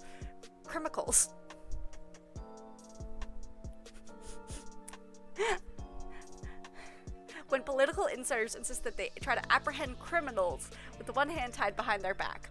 Our contracted forces have world-class training in crowd pacification, preemptive de-escalation, and enhanced interrogation tactics. And any of the subhuman scum who emphasize with anarchists won't dare to leave their mother's basements once we get our boots on the ground. That's a guarantee. I don't like the sound of any of that. City Council declined to comment when we reached out to ask them whether they would be issuing a request for proposals on such services. The total city population is expected to swell next month as the national political spotlight draws lobbyists, delegates, political action committees, and voters in ahead of the 2-week-long process. Most of the community members we spoke to expressed optimism about the increase in economic activity and tourism the convention is expected to bring, but some, who refused to give us their permission to publish their identifying info, rudely and loudly voiced their criticism. 2 weeks for a convention when the nominee was decided 2 years ago is a joke, and we're the punchline. Footing the bill to pay cops to stand around outside parties full of thousands of do-nothing staffers and campaign managers. This article is presented to you advertiser-free thanks to the contributions of our generous donators, including Daniel Moss of the Daniel Moss Foundation, Rebecca E. Jones of the Rebecca E. Jones Foundation, Jessica and Ronald McGuile of the McGuile Foundation for the Arts and Sciences, the Rockford Fund for Public Broadcasting, and readers like you. Thank you. Please sign in to read the rest. Hey, Rockford Fund for Public Broadcasting. That name sounds familiar. Could mean nothing. I suppose it's less offensive than a bare advertisement or paywall, but why list your donors mid-article? All it does is make my eyes glaze over. Whatever, I got the important part. The city's hosting a convention next month, putting pressure on the council to vote on... the hiring mercenaries. Whether or not to bring in private security contractors on top of the massive policing budget. Makes little difference to me. Cops and mercs have different quirks, but they all share the same blind spots. I'll be just fine. The average law-abiding citizen will put up with them clogging the streets for 2 weeks, though. Not like it'll be the least popular political decision made next month. Everyone knows Maylings will be the candidate. That was decided years ago. The contested convention will just be him finding a balance between how much public opposition he's willing to stomach against how many favors he feels like giving out. This country's already a circus without any bread. You think the least they could do is make the performances entertaining. What was that in the article about cops dying in the lower wards anyway? Pretty heavy-handed to just make up that kind of thing, even when pearl clutching and pitching yourself at the same time. Well, I've looked around at everything that caught my eye, and now I'm all out of ideas. Everything except... maybe they don't know we're here. I'm gonna try knocking. What are you... Hey! Before I get the chance, creaking oak draws my attention to an alternate entrance on the other side of the water.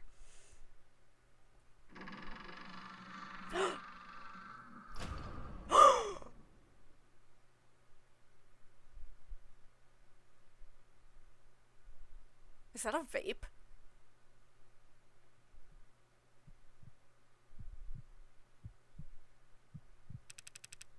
Stop staring, I'm gonna move on. If that's the kind of man walking out of this place, who's waiting for me inside?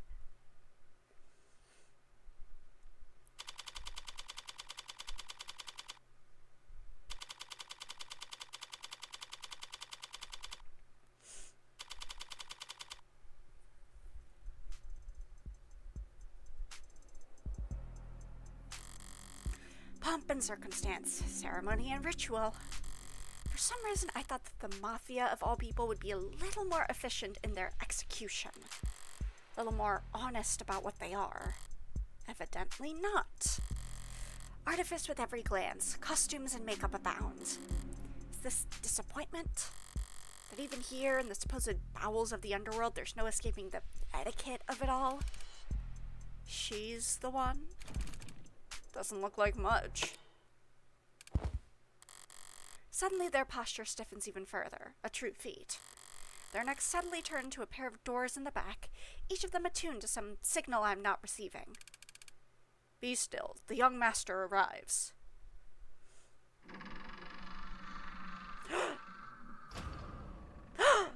She's short.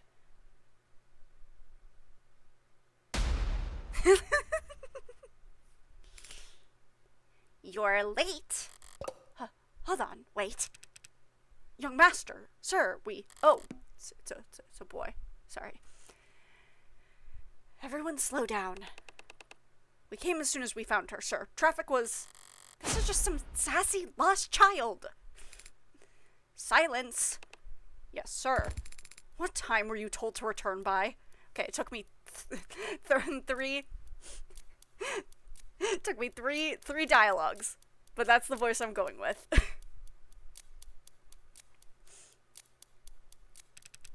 4 o'clock, sir.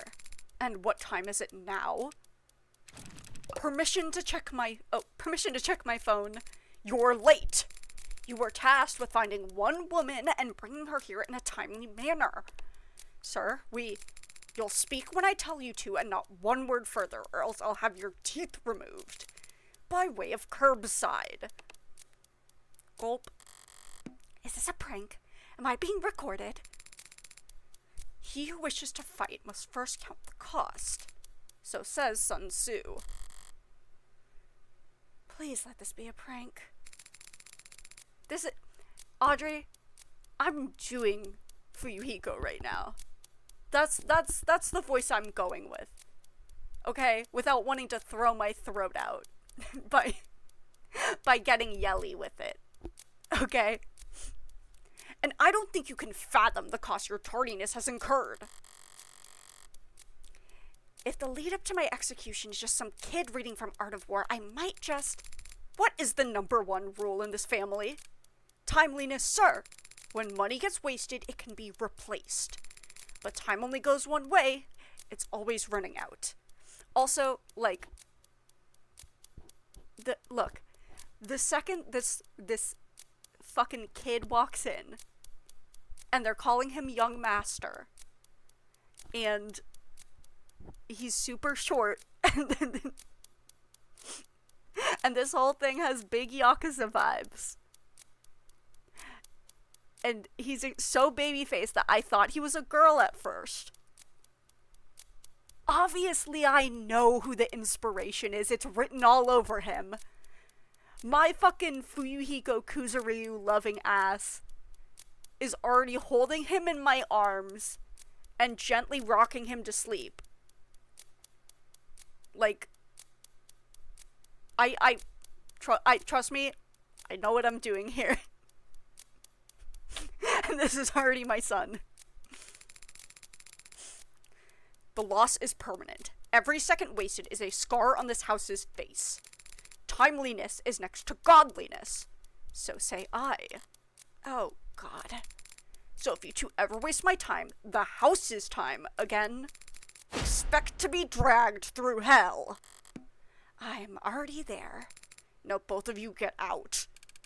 Yes, sir. Thank you, sir. Useless. You. Red woman. You're being addressed. Forget pride. I just want this to be over with as fast as possible. You're the lawyer, correct? You may answer. As fast as possible. I am a lawyer. Morgan, criminal defense. Mr. How should I address you? As all outsiders do, by my name. Makoto of House Ikaria. Makoto Ikaria, wait, such impudence. I thought he would say that for height. He's 146 centimeters. Wait. I need to check something. Googling Fuyuhiko Kuzuryu. It's very important to me that I know characteristics. 157. Oh my god. Fuyuhiko's got 11 centimeters on this guy. Big win for Fuyuhiko fans today. Okay. Occupation, heir apparent, unemployed, student. Likes biographies, shoji, amber. Dislikes tardiness, tarnish, and group assignments. Oh man, I bet you don't like group assignments. This is giving written on his report card does not work well with others. Fave figures. Saladin, Sun Tzu, Hannibal. Hannibal Lecter? Yes! Oh my god, thank you. Okay. Sorry, I was looking at this. I wasn't gonna ask, but I was like, the second that he walked out, I was like, if Audrey didn't say that I would play this kid if we all played the game together, Hannibal with the fuck do you mean Hannibal with the elephants? With elephants?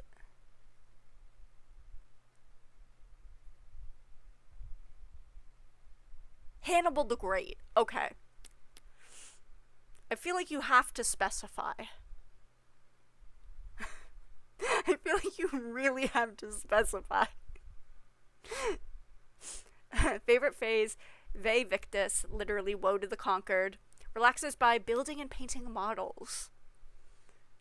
He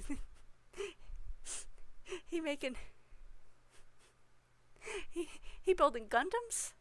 Well, okay, yeah, Audrey. Fucking, I look up Hannibal, and the first thing that it says is that he crossed the Alps in 218 BC. I'm gonna assume he came before Hannibal the Cannibal. I'm gonna assume that was before Silence of the Lambs. I'm sorry, I am not a history person. I did my best during high school history, but jeez. I'm not good at like memorizing dates or like remembering. Like I will take maybe like the lessons imparted. I feel like I get that part pretty well. But like yeah. I feel like history was definitely the subject in school that was like the scariest when like you're handed a test and you know nothing on it. I expect that with math. But the math is like, I feel like at least I can like kind of try and like bullshit my way to the right answer. There's just like, if you fuck up and you're not paying enough attention during history, you're fucking screwed. Anyways, you, Morgan Criminal Dufens, have the great honor of being summoned before me. Don't bother bowing. Once you start, you'll end up prostrated all day, and we have important work to do. Right. Out of an abundance of respect for your time, Makoto, I should let you know that I still have no idea what I'm doing here. Oh. I'll have them kneel on a bed of nails later or some such thing. Mrs. Dufens. Mrs., really? The house has need of your legal services. Oh. Would you give me a moment to clear my throat? I need to switch gears. Right then, so you want to hire me? One of our own is being slandered by multiple homicide charges. You will defend him. Oh no.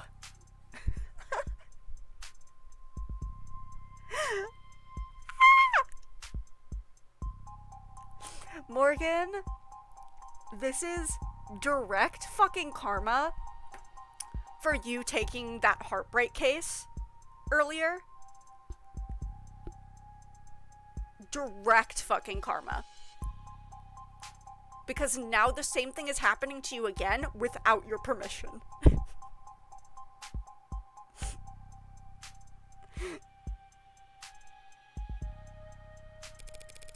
You want to hire me, and I'm flattered, Makoto, but did you pull my name out of a hat? Pick a random page in the phone book?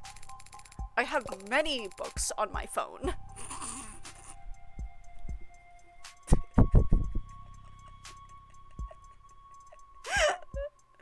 Oh my god.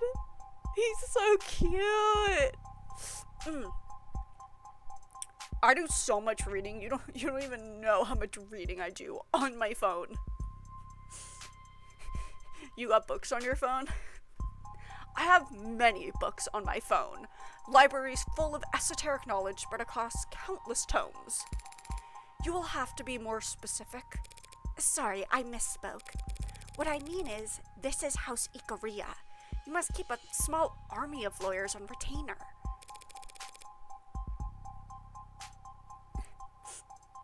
Surely any one of them would be happy to help you.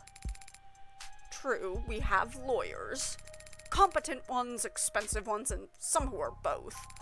But the best of them are all preoccupied. That's it? They're all just preoccupied? Preoccupied means busy. Thanks. What, you got a word-a-day calendar or something?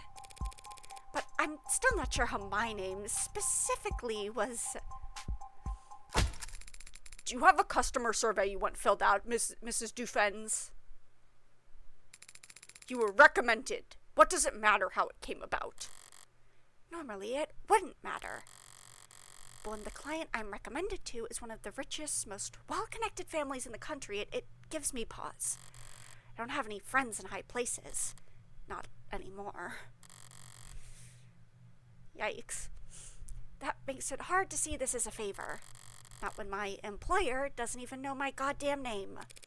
Of course, my apologies.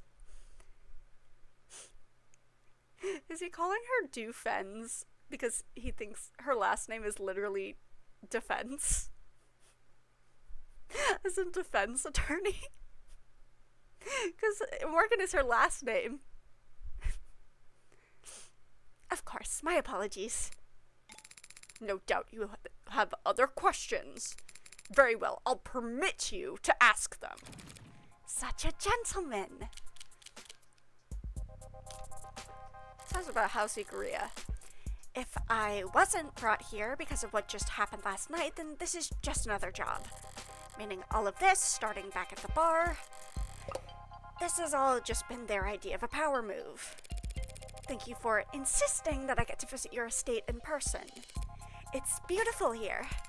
An oasis of old world sensibility amidst a desert of steel and neon eyesores, is what the house elders say. I've never seen anything like it. It matches your family's reputation for class. Well, here's the thing about me, is I love insufferable children. One of my favorite character archetypes. Two favorite character archetypes, insufferable children and the biggest bitch in any room.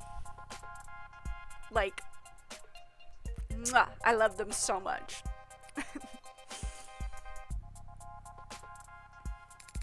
Ha! My family's reputation is power, not class.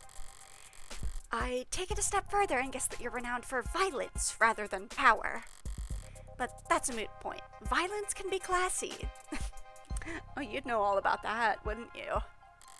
And from how this house is talked about in the headlines I read on the drive over... Biggest bitch in any room, Grace will show up later. Don't say that, Morgan is a bigger bitch than she is. The nature of your family's reputation seems to vary greatly depending on who you ask. Some think you've got half the gangs in the city under your control. Others think you've left all that behind and are no worse than any other corporate family. Are you expecting me to ask you what you think? What I think is that I'll need some basic information if I'm to adequately defend your interests. We're financiers. You don't say. Lending, investing, taking over, buying out. The Ikaria Financial Group was founded nearly 2 centuries ago. Loaning funds is a high risk and high reward, but as you can see, our results speak for themselves. Yes, we did this, saw that one last time too. Ikaria Financial Group, fancy way of saying they've got their start as mobster loan sharks. It's not impossible to get this rich with the loan sharking alone, but such unsavory work wouldn't get them into the ballrooms and boardrooms tiers of society. You gotta rip people off with mortgages to do that. Is lending the house's only income stream? No. Through Aurea, our holding company, the house controls any number of what a civilian like you might call legitimate enterprises. And yes, we did found the Renogen Pharmaceutical Corporation, but what's past is prologue.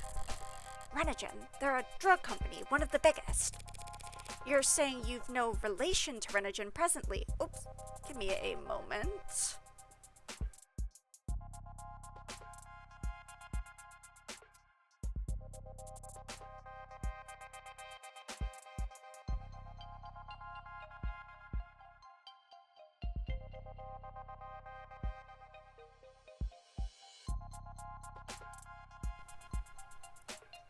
I swear to God, anytime I take like a really, really short, impromptu, like less than a minute break, it's always because my dad has popped his head into my room and told me that he got the cats inside. It's like, kitties are here. Don't worry about kitties. I have kitties. Oh, I should also give the disclaimer whenever I mention my cats being outside. I live with my parents. They enforce cats being outside. I have no control over this situation at present. When I move out of my house, I plan to keep my cat as a fully indoor cat, despite the fact that she is so noisy. The noisiest cat on the planet. And I'm going to have to deal with her screaming at the top of her lungs for like a week plus. But like, presumably I'd move into an apartment, so like, I won't have any other option, like. Anyways. The company went public years ago, and Aurea divested our shares not long after. We were given one seat on the board as a formality. That's the extent of it. Given, a family like this only takes. Why is he suddenly so humble? He doesn't know the meaning of the word. If he's downplaying their pull within Renogen, then the house must have a reason to want to distance themselves from the company. Okay. Let's read Renogen. Renogen Pharmaceuticals LLC. Renogen is a global leader in pharmaceutical research, development, and distribution. A company that puts your health before any other concern. Our groundbreaking research into combating modern medical challenges has helped millions live happy, healthy lives, and we're proud to keep fighting that fight as we pursue our corporate goals. Put our medicine in the cabinet of every home, improve patients' lives in their communities, minimize our environmental footprint through sustainable ventures, operate with dignity and pride in our ethics, deliver consistent, steady growth to our investors. Shortly after our founding, our researchers developed Metformin, the first orally ingested treatment for type 2 abnormal diabetes, freeing millions of adolescents suffering from its effects from being subjected to painful injections. Since then, we've gone on to improve our formulation, and that constant dedication to perfecting our medicines has made us a national leader in pharmaceutical biosimilars. We're obsessed with perfection and driven by purpose. We'll never stop searching for the next step in the evolution of what it means to be healthy. Not interested in sponsored search results? See further with a premium account. You're being very modest, Makoto. Pats his little head. And more than a little vague. It's only polite. It's unnecessary talking to your lawyer. You aren't my lawyer, Mrs. Dufens, but you will be working for me. So you'll have to become accustomed to putting your needs second. He's deflecting, and he's trying to be subtle about it. And if he's trying to be subtle about it, he's not doing well. I doubt it's possible a company with as big a boot heel as Renogen has no relation to anything that happens in this city, but I'll drop it for now. It's probably Renogen, isn't it? Have I been saying Renogen this whole time with a hard G? I'm in no rush to wade into boardroom politics again anytime soon. Yeah, let's find out more about Makoto. My new favorite character, Makoto. That sounded so sarcastic. He is my new favorite character. I'd like to know a bit more about you, actually. How long have you... I am the only son of Raphael Ikaria and the only grandson of Daisuke Ikaria, CEO of the Ikaria Financial Group, patriarch of this family, and chairman of the house. I gather that those titles are all one and the same. As one destined to succeed the headship, commanding the family's servants is my responsibility and my birthright. So if one of them needs a lawyer, it falls to you? When our loyal men, women, and their families need help, it is my solemn duty to ensure that they are taken care of.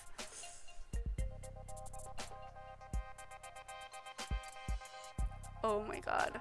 I'm about to see a kitty picture.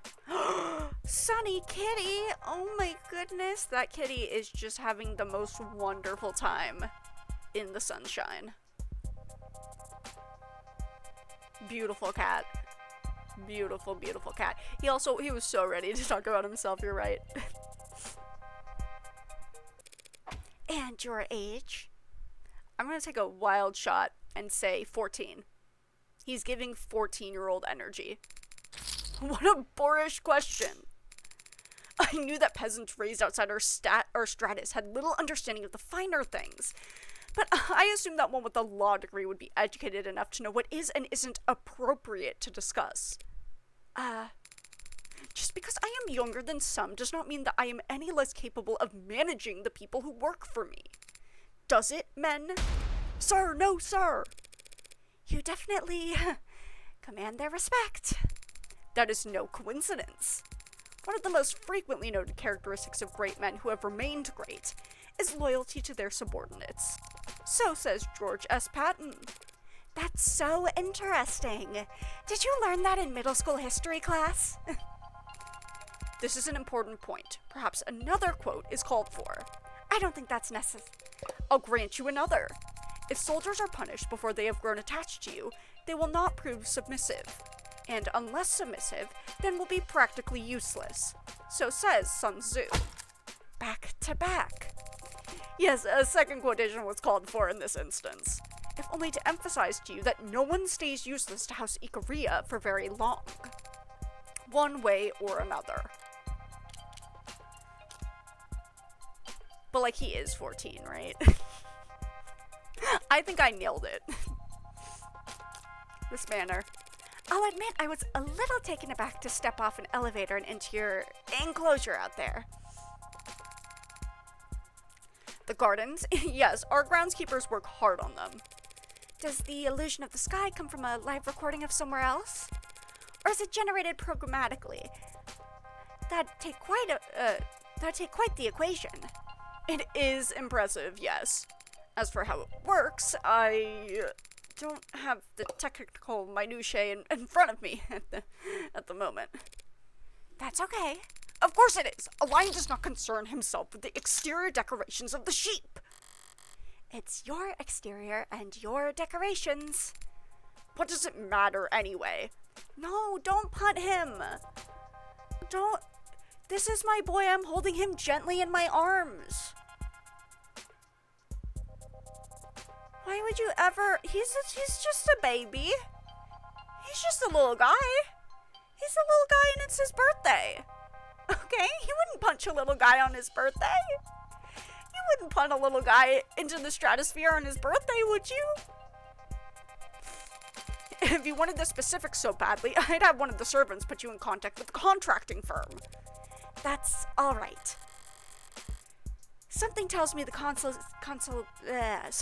consultation alone would break my bank account.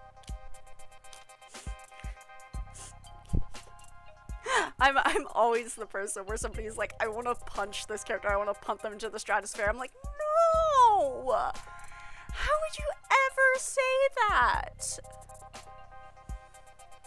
I choose only the best characters to bully.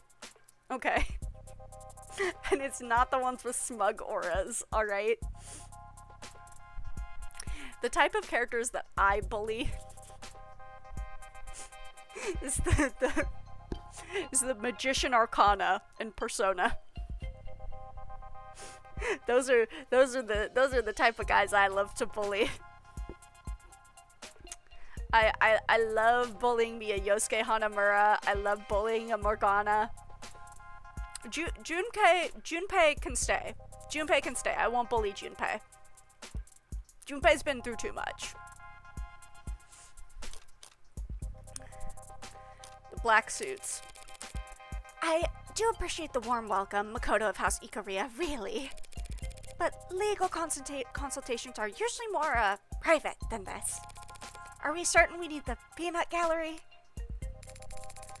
Let it not be said the House Ikaria is not accommodating of its guests.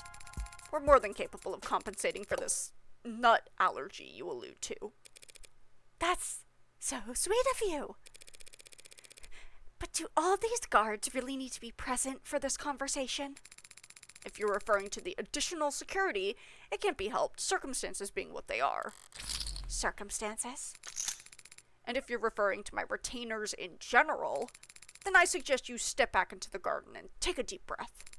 Clearly, the city's fumes do not agree with your constitution. You must be lightheaded if you think that you're worthy to hold a one-on-one audience with the next head of this illustrious house. He's a prodigy to be this insufferable at such a young age. I don't know, I think most 14-year-olds are at least this insufferable. Most 14-year-old boys are at least this insufferable. This is honestly, he might be lower than average. Thank you for indulging my curiosity so graciously, Makoto. Conquer the stingy through generosity. So says Buddha. Correct. Perhaps your education is not quite as deficient as I feared. But I should make clear that in this case, I was using the quote to subtly imply that you were stingy with your own graciousness. Got it, yep. Shall we move on? I believe you mentioned a homicide? Multiple homicides. Tell me more. My head of security was arrested by the police last night in the lower wards.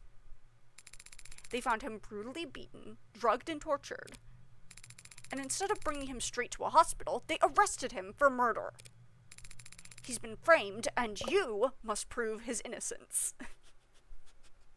Her face.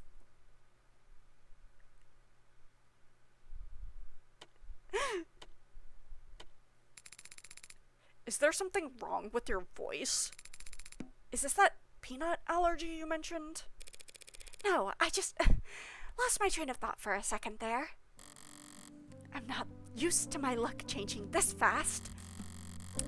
One of the richest families in the city wants to pay me to prove a man's innocence of a crime I framed him for? Right, then may I ask why he was found in the lower wards? I get the impression that Ikaria territory is generally positioned more, vertically. This whole city is our territory. But it's true that our presence is felt more strongly in some areas than in others. They captured him early yesterday. He was ambushed by cowards and dragged down to that stain of a neighborhood to be tortured senselessly. Well, he was tortured, I can attest to that much. But I don't believe in senseless violence. Girl, you kill people.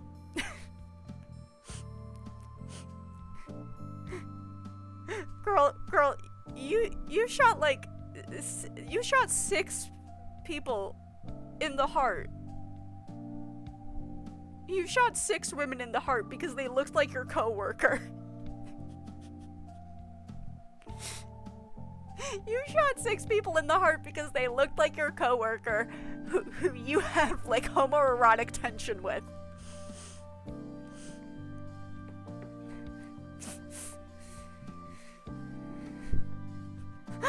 Well, those made sense. What's not clicking? You know what? You're right. That's on me. That's on me.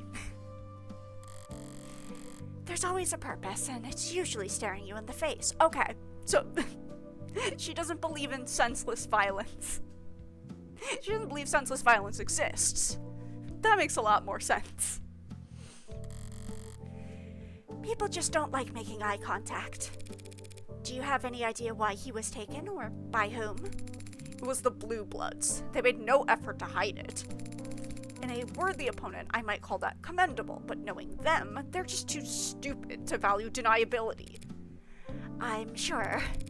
And I'm sure there's no love lost between your groups, but kidnapping and torturing is beyond the pale, I agree. And the police are even worse. I expected no help from those incompetent fools, but these charges they're making, they're utterly ridiculous. Of course they are, but don't worry, I'm confident. To think they want to pin 5 murders on him. 5?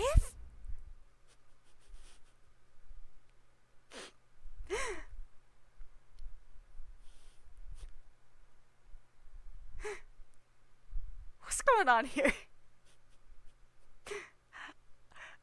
Morgan's just like, did I forget how many people I killed?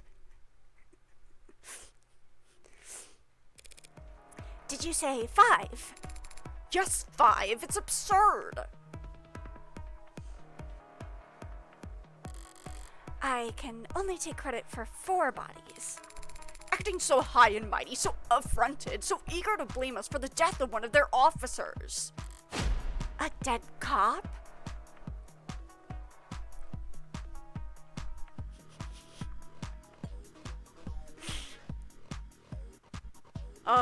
The way I'm smiling right now. Yay!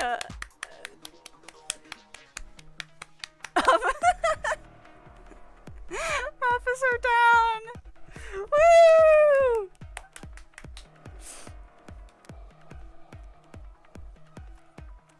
God. I need to, you know what, that makes me think, I need to start writing down ideas for whenever I get emotes commissioned. I'm gonna have, Purdy, Popper, Silky,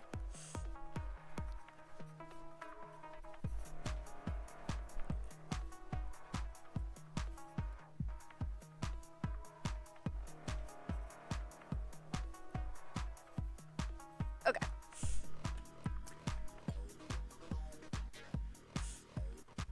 Sorry, just decided to write down my emote ideas all of a sudden, because I just realized when I do eventually commission some emotes, I definitely need one of like me popping a party popper, just, you know, confetti celebration emote.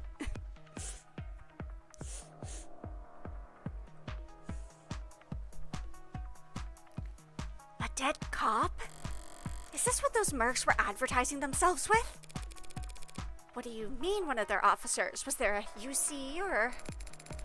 No, they've made some ridiculous claim that he killed some uniform while resisting arrest. As if a member of our house would fear prison. I should have never dared to think I got lucky here. Those circumstances sound very complex, Makoto, and the police take the death of one of their own very seriously. What makes you so certain of this man's innocence? Because this man's name is Sosuke Ikaria. The Hound. I've known him all my life.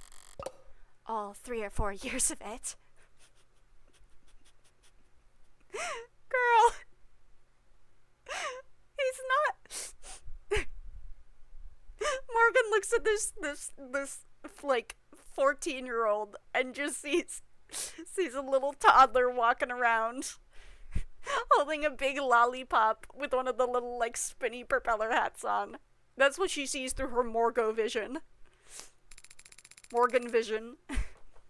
There is no individual more honorable, more devoted, more trustworthy.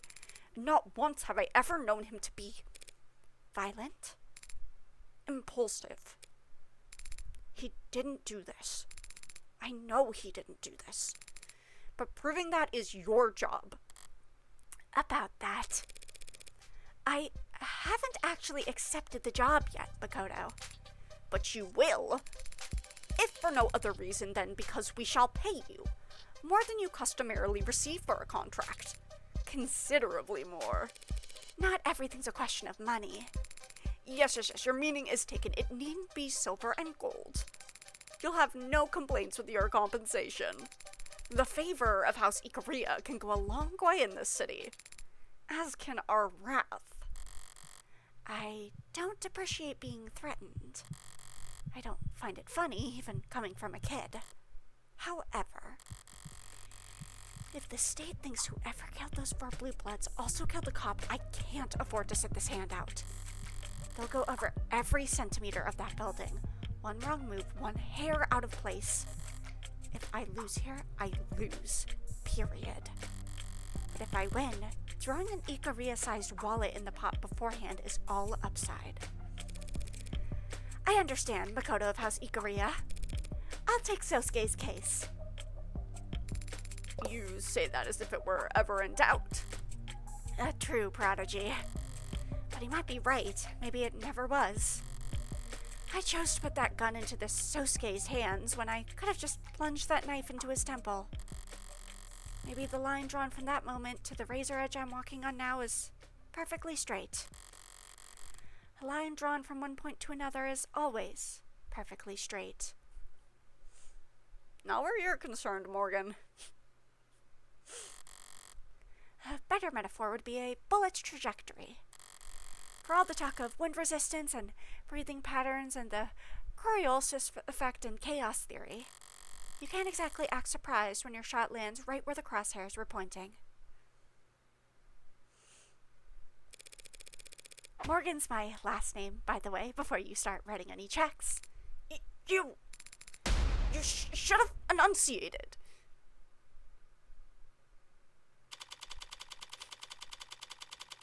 He's so cute. Oh. Okay, let me...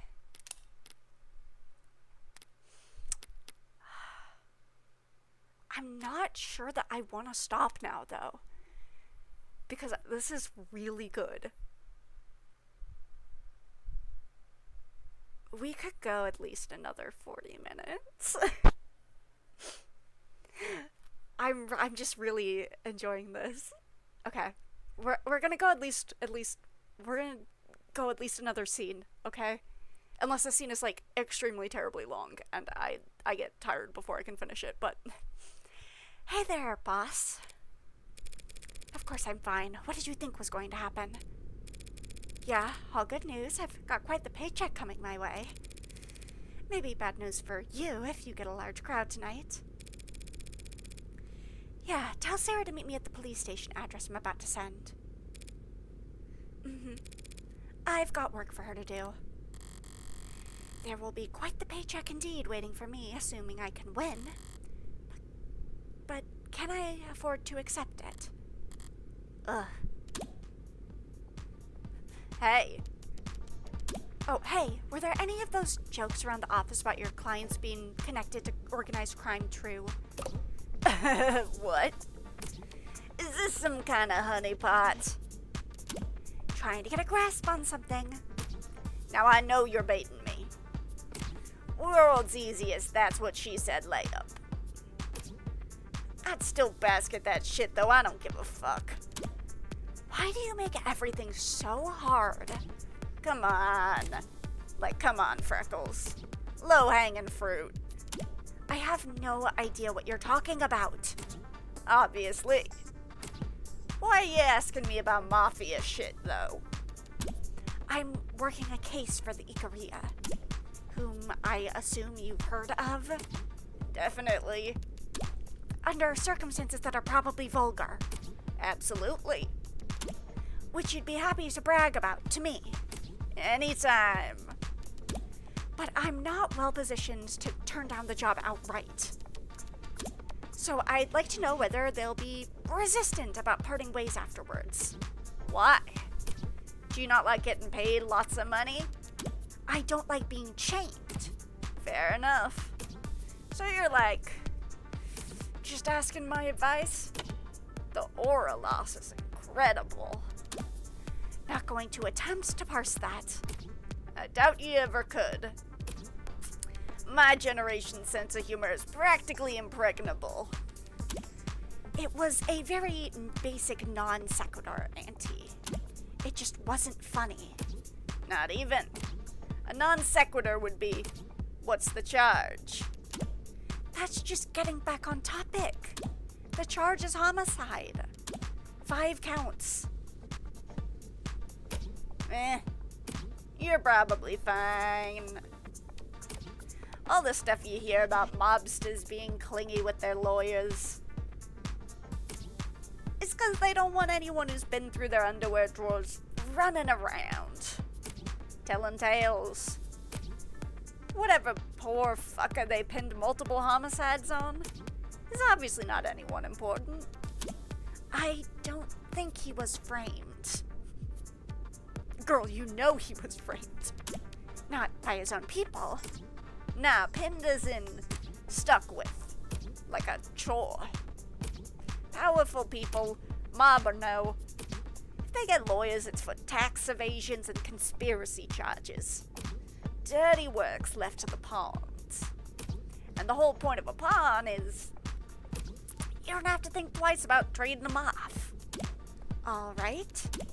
I guess I know the rumors are true then. Yep, you uncovered my cool fucking secret. Listen, actors, singers, celebs. They all like expensive things and be in the center of attention. Mobsters have money to burn and want the cologne of legitimacy. Everyone wants what they can't have. Okay, chill, F. Scott Fitzgerald. Great-looking Gatsby ass. I still pine for thee, motherfucker. What? All I'm saying is there's mutually beneficial arrangements to be made between the rich and famous and the rich and infamous. So you bet your ass I was in those rooms, negotiating appearance fees and taking my 30%. Why did that turn southern? 30%? You really are shameless. That's what she said. All right. Thanks as always for the sage counsel. Hey, if you're feeling really grateful, do me a solid and call your rents. They say they never hear from you. And I know you can't be that busy. If you're bored enough to talk to me. They're the ones who are busy.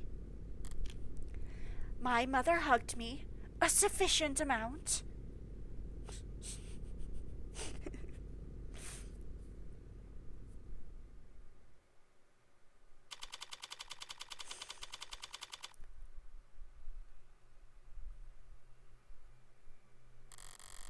Obviously, I wasn't sure what would happen after I left that crime scene. And I wasn't sure what I'd find walking in here to speak to my client. But I definitely wouldn't have bet that the next time I saw this man alive, he'd actually look worse.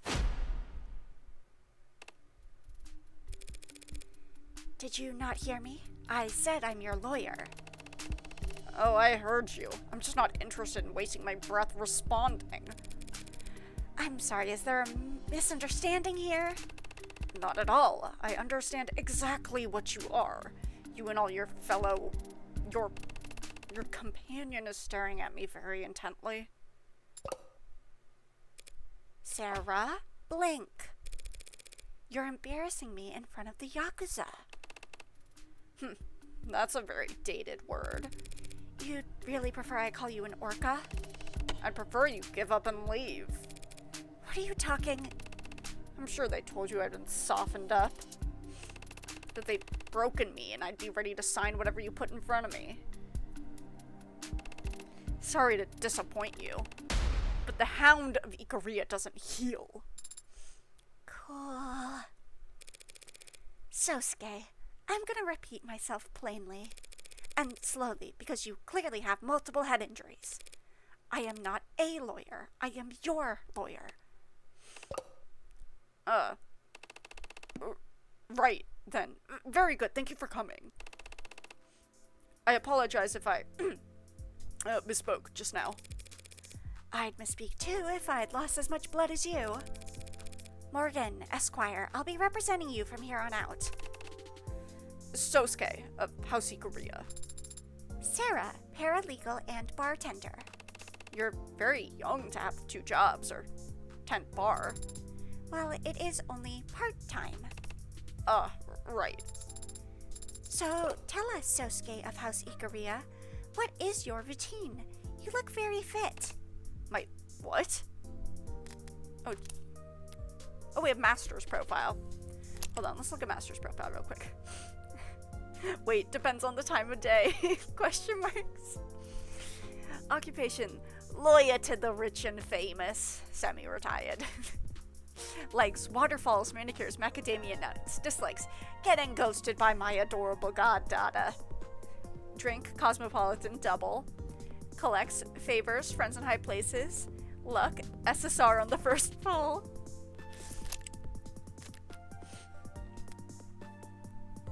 My what? Are you asking about, do you not have me on file? Sorry, which firm are you from? DDT? MPM? I'm in private practice. You mean you're not? A mob lawyer? No, but please don't hold it against me. Everyone has to start the path to corruption somewhere. There are serious risks involved in representing a man with a background chart against charges like these. With a man with my background against charges like these. It's very sweet of you to... They say I killed a cop, miss. I realize I may look a sorry state at the moment, but I have not fallen so low that I'd sully the house's name by dragging a civilian into. Makoto thought differently. The young master? You've seen him? How is he? Where is he? Is he unharmed? He was sitting pretty atop a literal throne surrounded by armed guards last time I checked. Thank you for that. No one's told me anything, and I... If the young master has spoken on this matter, I won't go against his judgment. But I do hope you understand what you're getting into. I'm already in it, Sosuke. How well I understand what I'm in is something I think you'd be able to help with. He does look younger than I imagined he would when I saw him strung up like that. Oh my god, sorry. I just realized that we did spend a considerable amount of time when we saw him talking around. Maybe, okay, not a considerable amount of time, but we definitely noticed his biddies when we came across him. And he fully has, like, cleavage out. Crucial character trait of Sosuke. He has biddies. He's got some tiggle biddies. That's the first thing you need to know about Sosuke. Very well. What do you want to know? So far, all I know about you is your first and last name. It's a very important last name, but I take your meaning. And in truth, the first thing that you should know is that I'm not worthy of it. Why? You disqualified due to pre-existing conditions? I was born Sosuke Hayakawa, fourth son of a distant branch family. The only reason I bear the name of Ikaria is because I was adopted into the main house as an infant, in exchange for lifelong service to the main family. Sounds like a great deal. Lifelong. How did you serve the Ikaria as an infant? There are various tax benefits if you have exactly 2 children. Don't be absurd. I am what you would call a bodyguard. From the time I was able to walk, I was trained to be of service to the house by protecting the heir with my life. From the time you were able to walk, there are a lot of demand for toddler bodyguards. Yeah, I'm immediately seeing... This is immediately reinforcing the very obvious Fuyuhiko Kuzuryu inspiration for Makoto. Because this is classic Peko Pekoyama. Adopted into the Yakuza as a child, not to be treated as their daughter, but to be treated as a live-in bodyguard. All that's ever been asked of me is that I stand in the right place at the right time. You mean like in family photographs? Like in front of a blade. Even a child can manage that. Bro. Now, this does, I guess, bring into question. Makoto is the one and only heir. And this guy was brought in as an infant for the one and only heir. So at very most, he could be like if he was like a couple months old at the time. I don't think I can reason out him being more than 9 months older than Makoto. So either this guy is even younger than I'm thinking he is, and I need to not talk about his titties anymore, or Makoto is quite a bit older than I thought he was. And I need to stop making jokes about him being the world's least insufferable 14-year-old. Which one is it then? Or does this just or is there some sort of twist? He's a full-grown man? Which one? There could have been another before him. That's true. But that would probably mean that said people died or were disinherited. Sosuke is a full-grown adult man. How old is Makoto then?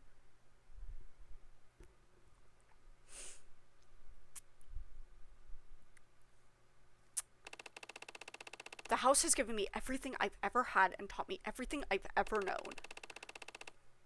Makoto is like 14? See, then this raises questions. What meager service I can offer in return means nothing compared to the debt I owe them. You view your relationship with your family as a transaction? It is not something so cold, girl. It's a matter of loyalty. Right. So if you were standing before a judge and they asked your name and occupation, you would say, "My name is Sosuke Ikaria, and I'm an eternal servant for a living?" I would say my name is Sosuke Ikaria, and I work as a head of personnel security for the Ikaria Financial Group.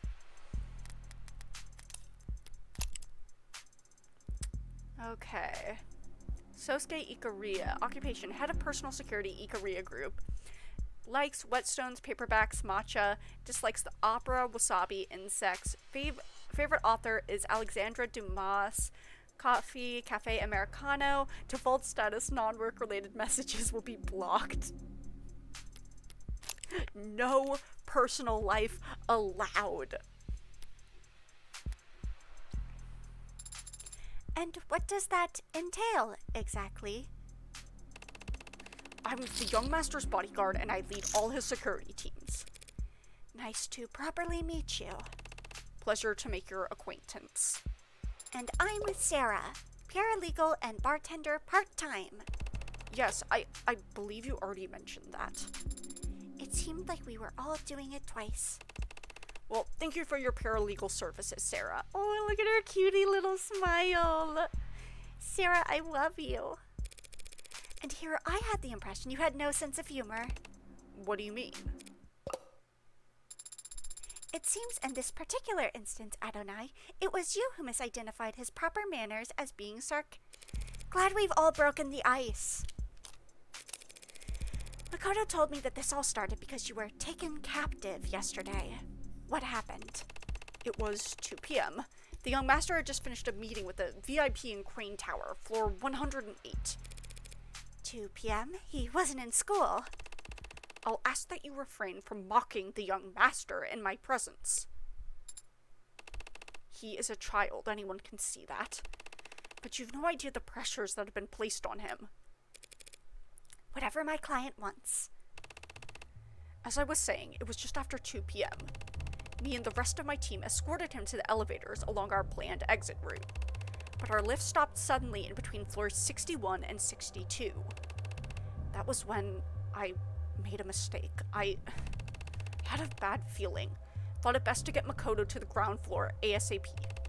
So I forced the elevator open, crawled out, and pulled him out after me. But just as he got out, the elevator started up again, separating us from the rest of the guard. It was a trap! A 50-50 one. Staying wasn't safe either. If they could stop the elevator, it's not a stretch to think they could drop it too. He just lost the coin flip when he decided to exit. Yes, Sarah, it was a trap. Floors 60 through 70 were undergoing heavy retrofitting. The other elevators weren't responding, comms were jammed. I'd reviewed the entire building's blueprints beforehand. Not very useful information, obviously, for a floor undergoing renovations. But I knew that there was a construction elevator we could get to from the other side of the tower. I had to act fast. There was no time to doubt myself, and I did something unforgivable. You left the kid? I picked him up over my shoulder. Oh, well that sounds like fun. Host, forgive me. Everything young master does for the sake of his name's dignity, and kids are tougher than you'd think. I think he'll get over it. So you escorted him to the service elevator. I take it that's when things... Yes, I'm sorry, but I only remember a few vague details about what happened next. But I'll tell you what little I can. After I activated the lift, two assailants emerged from under a tarped doorway at my 7 o'clock, one tall, one thin. Tall was around 190 centimeters, and his weight, I'd say 100 kilogram with the mods. Thin was maybe 175 centimeters but slouched. Modded as well, but what I saw looked stripped down, so he couldn't have been heavier than 70 kilo. They had needle guns, slow to fire and slow to take effect, a memorable choice. Taller one shot first, jerked his arm when he pulled the trigger, a bad habit usually favored by street slinger punks who are used to compensating for the kickback of jailbroken zippers. He might as well have been aiming at the ceiling. Thin lines up his shots properly, laser sight dialed in on the young master's left trapezoid. I shift into a horse rider stance and deflect the needle with my weapon. The lift doors open behind me just as another shooter steps forward at my 3 o'clock. Or so I thought, but all they had was a laser pointer. Literally a cheap trick. But it worked. I hear a click from 8 o'clock, turn my neck, and feel a weight punch into my deltoid, a dullish kind of pain, for an instant. I realize I'm already going numb. And that's when I squeeze. Squeeze? He's talking about his mods. That's how I've always described it. Others will say they flex or pull or hold. I squeeze. Akita Type 2 external thoracic booster. Some burst strength and pain-killing capabilities, but in short, it's a reflex enhancer. Make 1 second feel like 15 in hindsight. Makes it feel like you ran a marathon during those 15 seconds once the kickback gets you. But I digress. I moved. Got Makoto into the elevator and wrenched the doors shut myself, taking 3 more needles in the back in the process. Jesus. Oh my god. This man is a tank. Forget Tanks, the guy we met earlier. You deserve that title. Now that he's dead, you can take his name. Tanks too. I remember saliva pooling on my lip and then cold concrete scratching my cheek. Alright, Sosuke.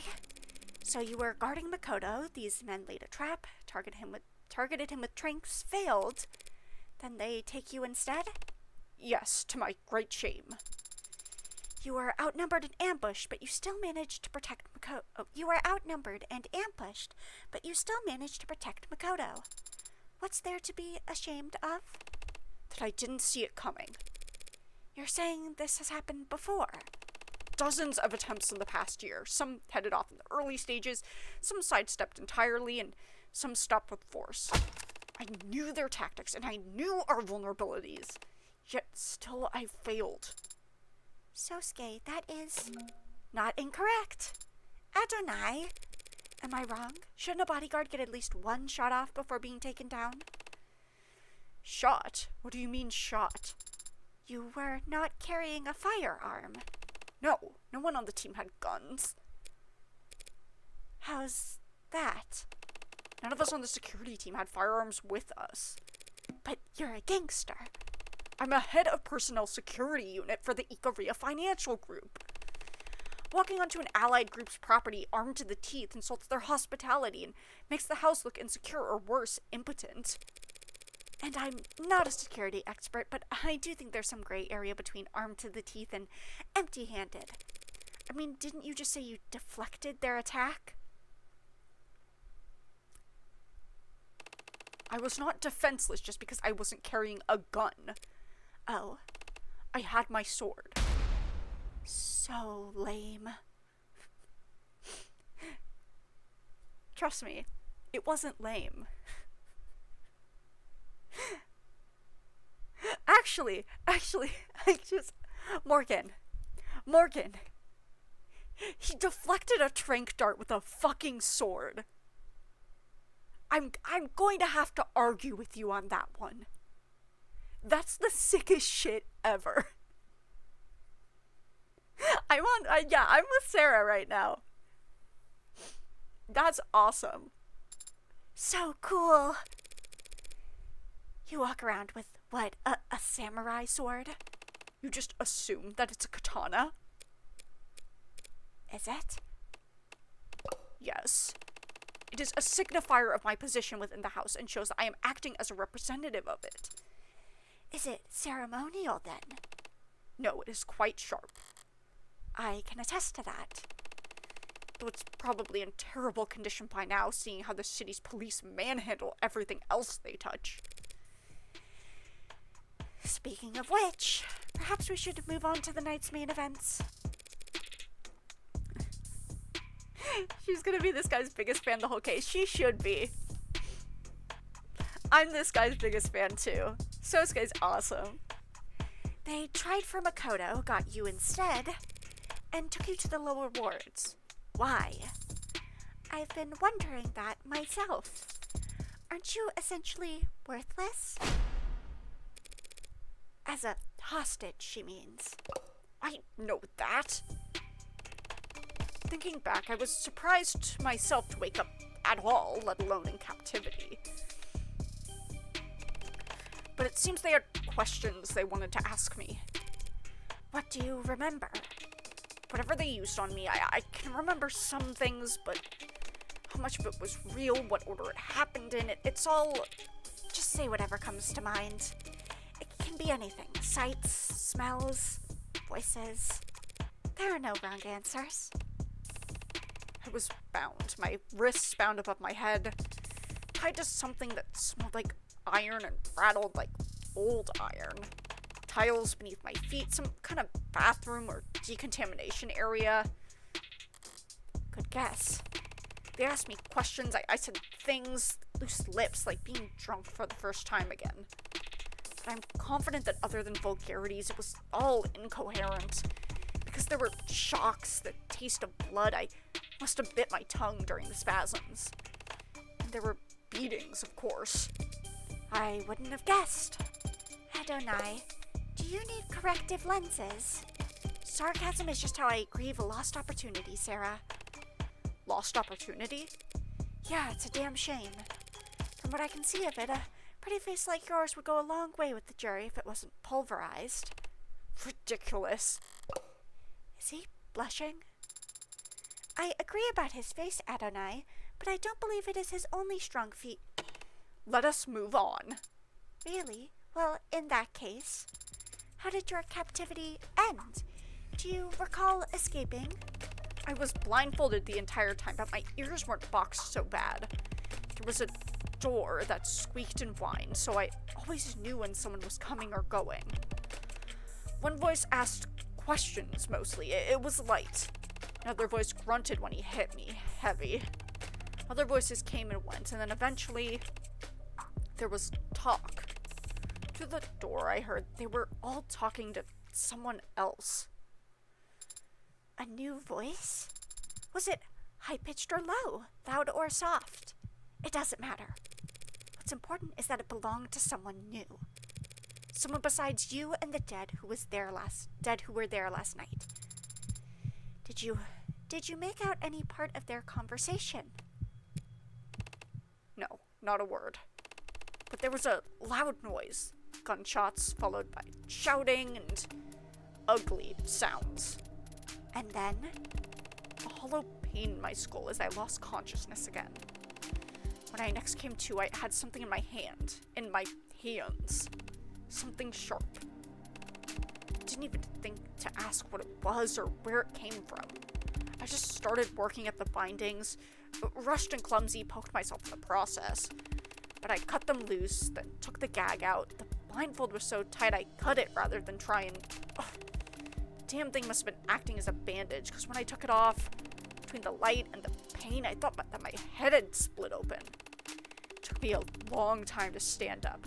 Felt like I could lie on that cold, disgusting floor forever if I just... Something was poking me. Something tucked into my waistband. The gun.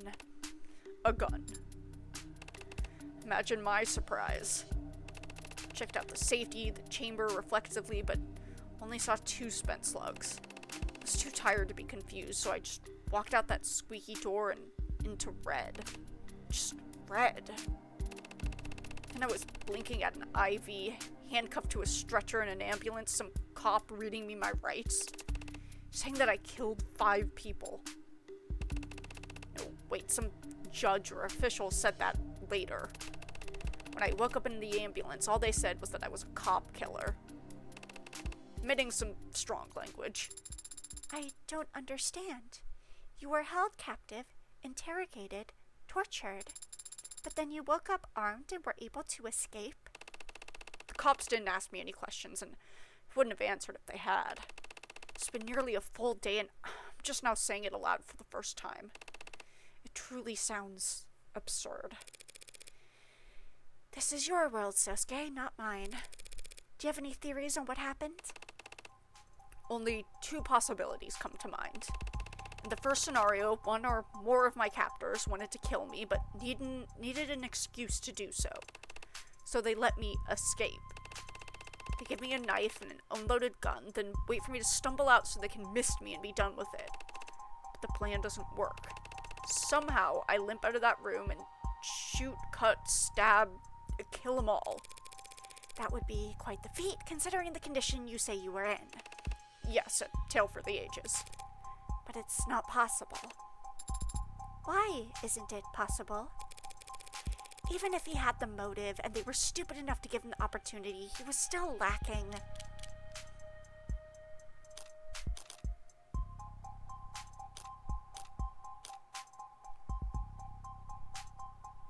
A gun? The gun I used to perforate tanks in Creek. I left it tucked into Sosuke's waistband, and he just said he found it just after waking up. That means Sosuke had everything he needed to take out Creek's pod, except... In the brief I read, 2 of the pod were shot to death. I'm sure you're a highly qualified bodyguard, Sosuke, but I doubt you can fire a gun without bullets. No, I cannot. As I said, the gun I woke up with had already fired both its shots. I forgot that it was a double barrel shotgun. So if we tell the police that the gun wasn't loaded, wouldn't that clear Sosuke's name for 2 of the murders? There's no proof the gun was already empty by the time he got his hands on it. She's right. That gun was some kind of jailbroken mag rail. The only residue it leave behind is static. So long as my prints are on it, that's all the evidence they need to claim I fired it. How about that second possibility, then? The second possibility is that someone walked into that building, killed my captors, and then tried to frame me for it. That sounds like lunacy. We've already eliminated the other possibility. Insane trumps impossible. Like it or not, this Bad Samaritan theory is our best shot. What is it? I'm just surprised you believe me. You haven't even asked if I did it. I never ask. It helps that I can usually tell. A wise policy for the world you're setting foot into. Not as if it makes any difference here. Even I don't know if I'm guilty. You were drugged and beaten. You're still injured, even now. And we just reasoned you couldn't have killed your captors without help. What makes you think you might still be guilty? Because I've killed before. A pale spark flickers at the back of my mind. My index finger rises slightly, my lips part. Was I expecting this? Stepping into the criminal underworld? Looking forward to it? The rare opportunity to speak frankly with someone else who's... You mean... Yes. I was in the military. Okay. I've taken lives. Many times. That doesn't make you a murderer. Soldiers are given orders. I've killed people. Whether or not a superior asked me to doesn't change that fact. But soldiers... Are you a soldier, Sarah? No. So drop it. She is good at following orders. It can take years to acquire that skill. I imagine it comes easy for androids. Yes, I suppose that's... Wait, that's an android? Did you miss the glowing barcode? And ignore my self-introduction? Look, I'm tired. I thought those were highlights or something. Did my hair catch your eye? You have discerning taste. You see, each strand is actually... Was there something you wanted to say, Sosuke? I've taken lives before, and so I know how I feel afterwards. Thin. And how do you feel right now? Right now, I feel... What is it? You remember something? Yes. After I stepped out that door, I said I saw red. But I do remember one other sensation. I remember the feeling of gripping my sword. That brief you read it listed all the charges, all the causes of death. The fifth man, the cop they say I killed. How did he die?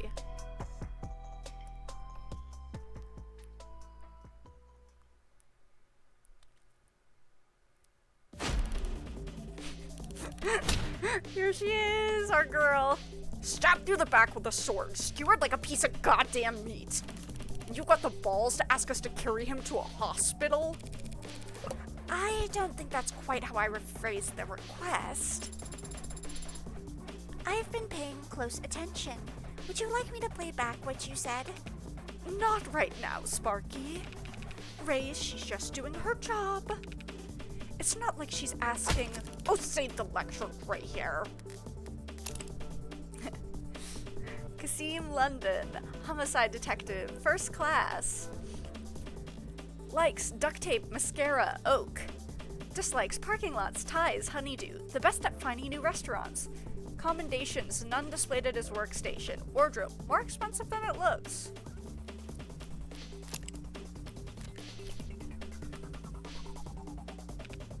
Gray? Come on, my hair isn't. He has like 2 streaks of gray. It's graying, maybe. In case I haven't made it clear, I've never liked you, Morgan. Aw, you're breaking my heart. I hadn't noticed. But I never took you for a mob lawyer. Whatever my client's associations may be. He's a cop killer. Innocent until proven guilty isn't a phrase I coined myself, detective. Okay, rubbing my hands together. If I don't see those measurements by the fucking millimeter. Motherfucker! Broke your promise. Farrah Reyes, homicide detective, third class. Likes sneakers, volcanoes, the Paralympics. Dislikes scalpers, hoarders, anise. Favorite TV show, civil engineering documentaries, shampoo, dunno, conditioners more important, undefeated at volleyball. Where are those measurements, Reyes, you promised me? Innocent until proven guilty isn't a phrase I coined myself, detective. It's actually somewhat important. Oh, don't worry about that. The proving won't take us long at all. Do you always take pride in rushing your investigations? We've all seen the same intake file by now, yes? My client was in bad shape when he was arrested, but his wounds are being treated in a medical transport. Yet somehow, in between arriving at the station and his booking, all his wounds were reopened, and some of them had multiplied. Tell me if you can, great detective. How will we ever solve the mystery of the reappearing fractured skull? Your client was being moved between floors. He struggled trying to escape. And then he fell down the stairs? Really? Was there a lawnmower waiting at the bottom? Look, we're all adults here. So let's just say it. Your co-workers kicked the shit out of him. Well, what do you want me to do about it? I want you to uphold the law. For some reason, I thought you cared about that. A police badge isn't a time machine. By the time we took custody, he was already... She's right, Tiger. What's done is done. You know you've got a snowball's chance in hell of proving your client was assaulted while in police custody. And you'll never get charges brought against the officers who did it. So try asking for something doable. Don't go giving away all my best tricks. The door-in-the-face tactic is already fragile. I want him to see a doctor. You've gotta be shitting me. That's a blooded KW in there with military-grade mods. He's not leaving this building. But we could have a doctor brought here. And given the chance to take a hostage... He's not the 99-man race. He can't break his cuffs. Don't say 99, man. You don't know what it means. You're too old. 99-man, a hypothetical transhumanist condition of biotechnical superiority. The 99-man, or a 99-man, refers to a theoretical state of being in which a human has replaced as much of their body with cybernetic equivalents as possible, thereby becoming someone who is 99% machine, and yet technically still a human. The term first appeared in the speculative fiction short story Carved Out of Marble by M.P. Smith, but it rose to prominence after the 2072 Paralympics when middleweight track and field gold medalist Ayid Safran quoted the story as inspiration after breaking the world record at the time for the 800 meters. Since then, the phrase has been popularized as both a meme and a thought experiment, opening up discussions about transhumanism in sports, the business world, education, and beyond. Some social media influencers, athletes, or tech evangelists have taken the 99 man as a challenge, modding themselves as much as possible with the explicit goal of approaching what they see as the current limit for transhumanism. Officially, the individual who had the greatest percentage of their body mass replaced with artificial analogs is an anonymous male adult living in the Eastern Hemisphere who is suffering from a rare and terminal form of bone cancer before signing up for an experimental surgery offered through How Industries' Theseus initiative. How officially describes the patient as currently living a normal and productive life, though Theseus has never produced any consumer market products and has not published any additional research papers in the last 2 years, leading some to question whether the results are at all replicable.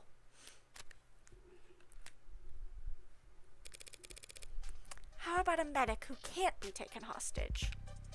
A medical ad? Sure, great, let's see if we can't negotiate his premium lower while we're at it. Is that a refusal, Detective Reyes? Oh, I didn't say no, did I?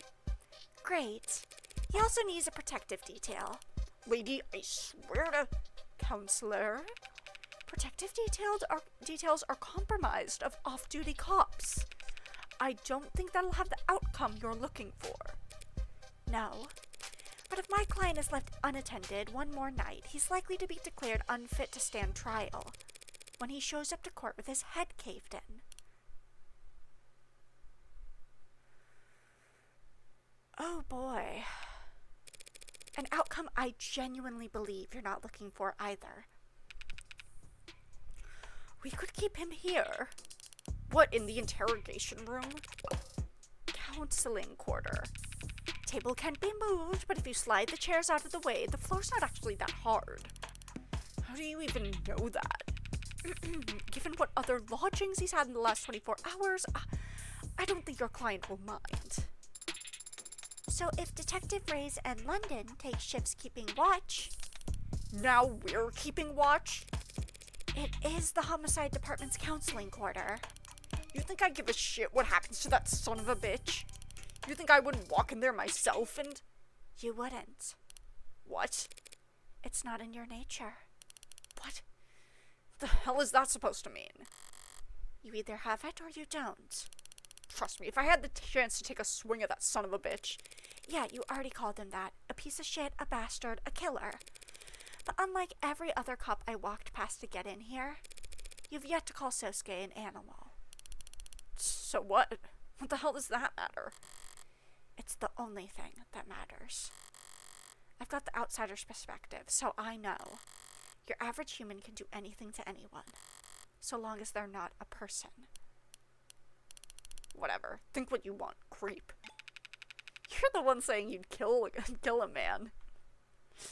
Well, so long as that's your only request, we should be able to. I need to get into the crime scene as soon as possible. You've gotta be. What, like tonight? She's not rushing more than anyone else, Sunshine. Everyone up the line has been raring to go on this. Now that Sosuke's actually got a lawyer. Well, maybe if that son of a bitch hadn't clammed up all day, we wouldn't... She said it again. Whatever. Pick, then, counselor. You can bully us into guard duty or escort duty, but we can't do both. I need both. You'll have to split up. But I can help with that. Or rather, Sarah can. I can? Of course you can. You can go treat Sosuke. Adonai, I am not trained in... Oh, I love this bitch. She's pretending she doesn't remember being registered as my medical ad. Yes, I would never forget that unforgettable experience. But I've never done first aid before. Well, watch a tutorial first. Use lots of sanitizer. Just hand her some bandages and she'll get Sosuke looking good as new in no time. Then you can plop her in front of the door and even 20 crooked cops working together couldn't get her to budge.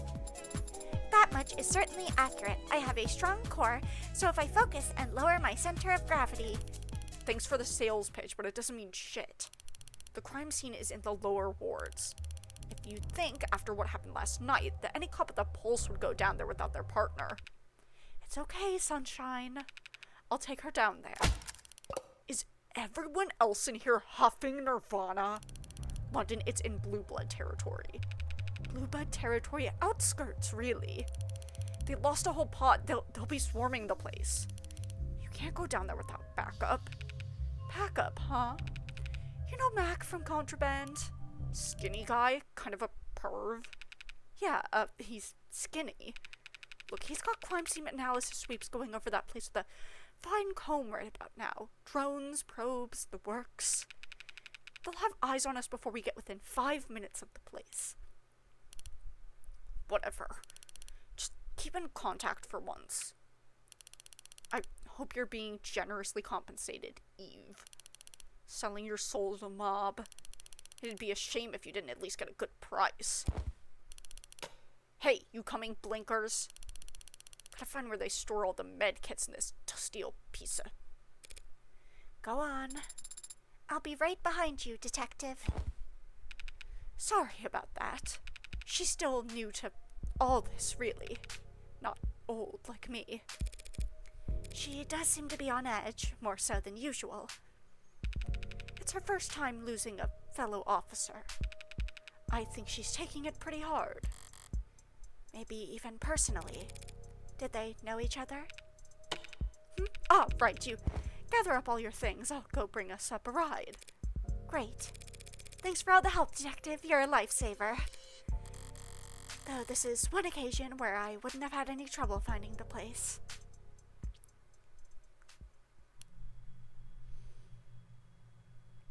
Okay.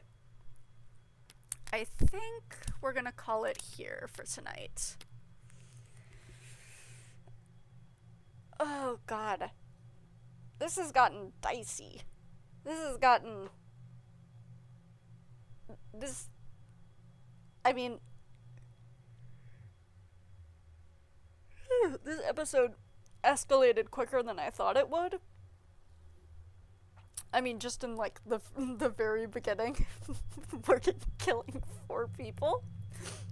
But this is definitely not the direction I expected it to go in afterwards. And I'm very excited about it. And also, I love Makoto. That is my child. I'm taking him into my arms as we speak. Gently rocking him to sleep.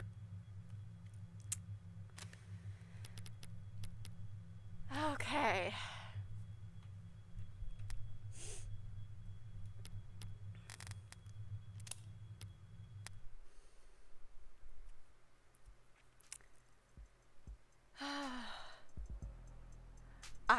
I'm definitely sleepy eepy. And I still have to eat the rest of these snacks that I barely touched during the stream because I didn't want to crunch too hard. Okay. I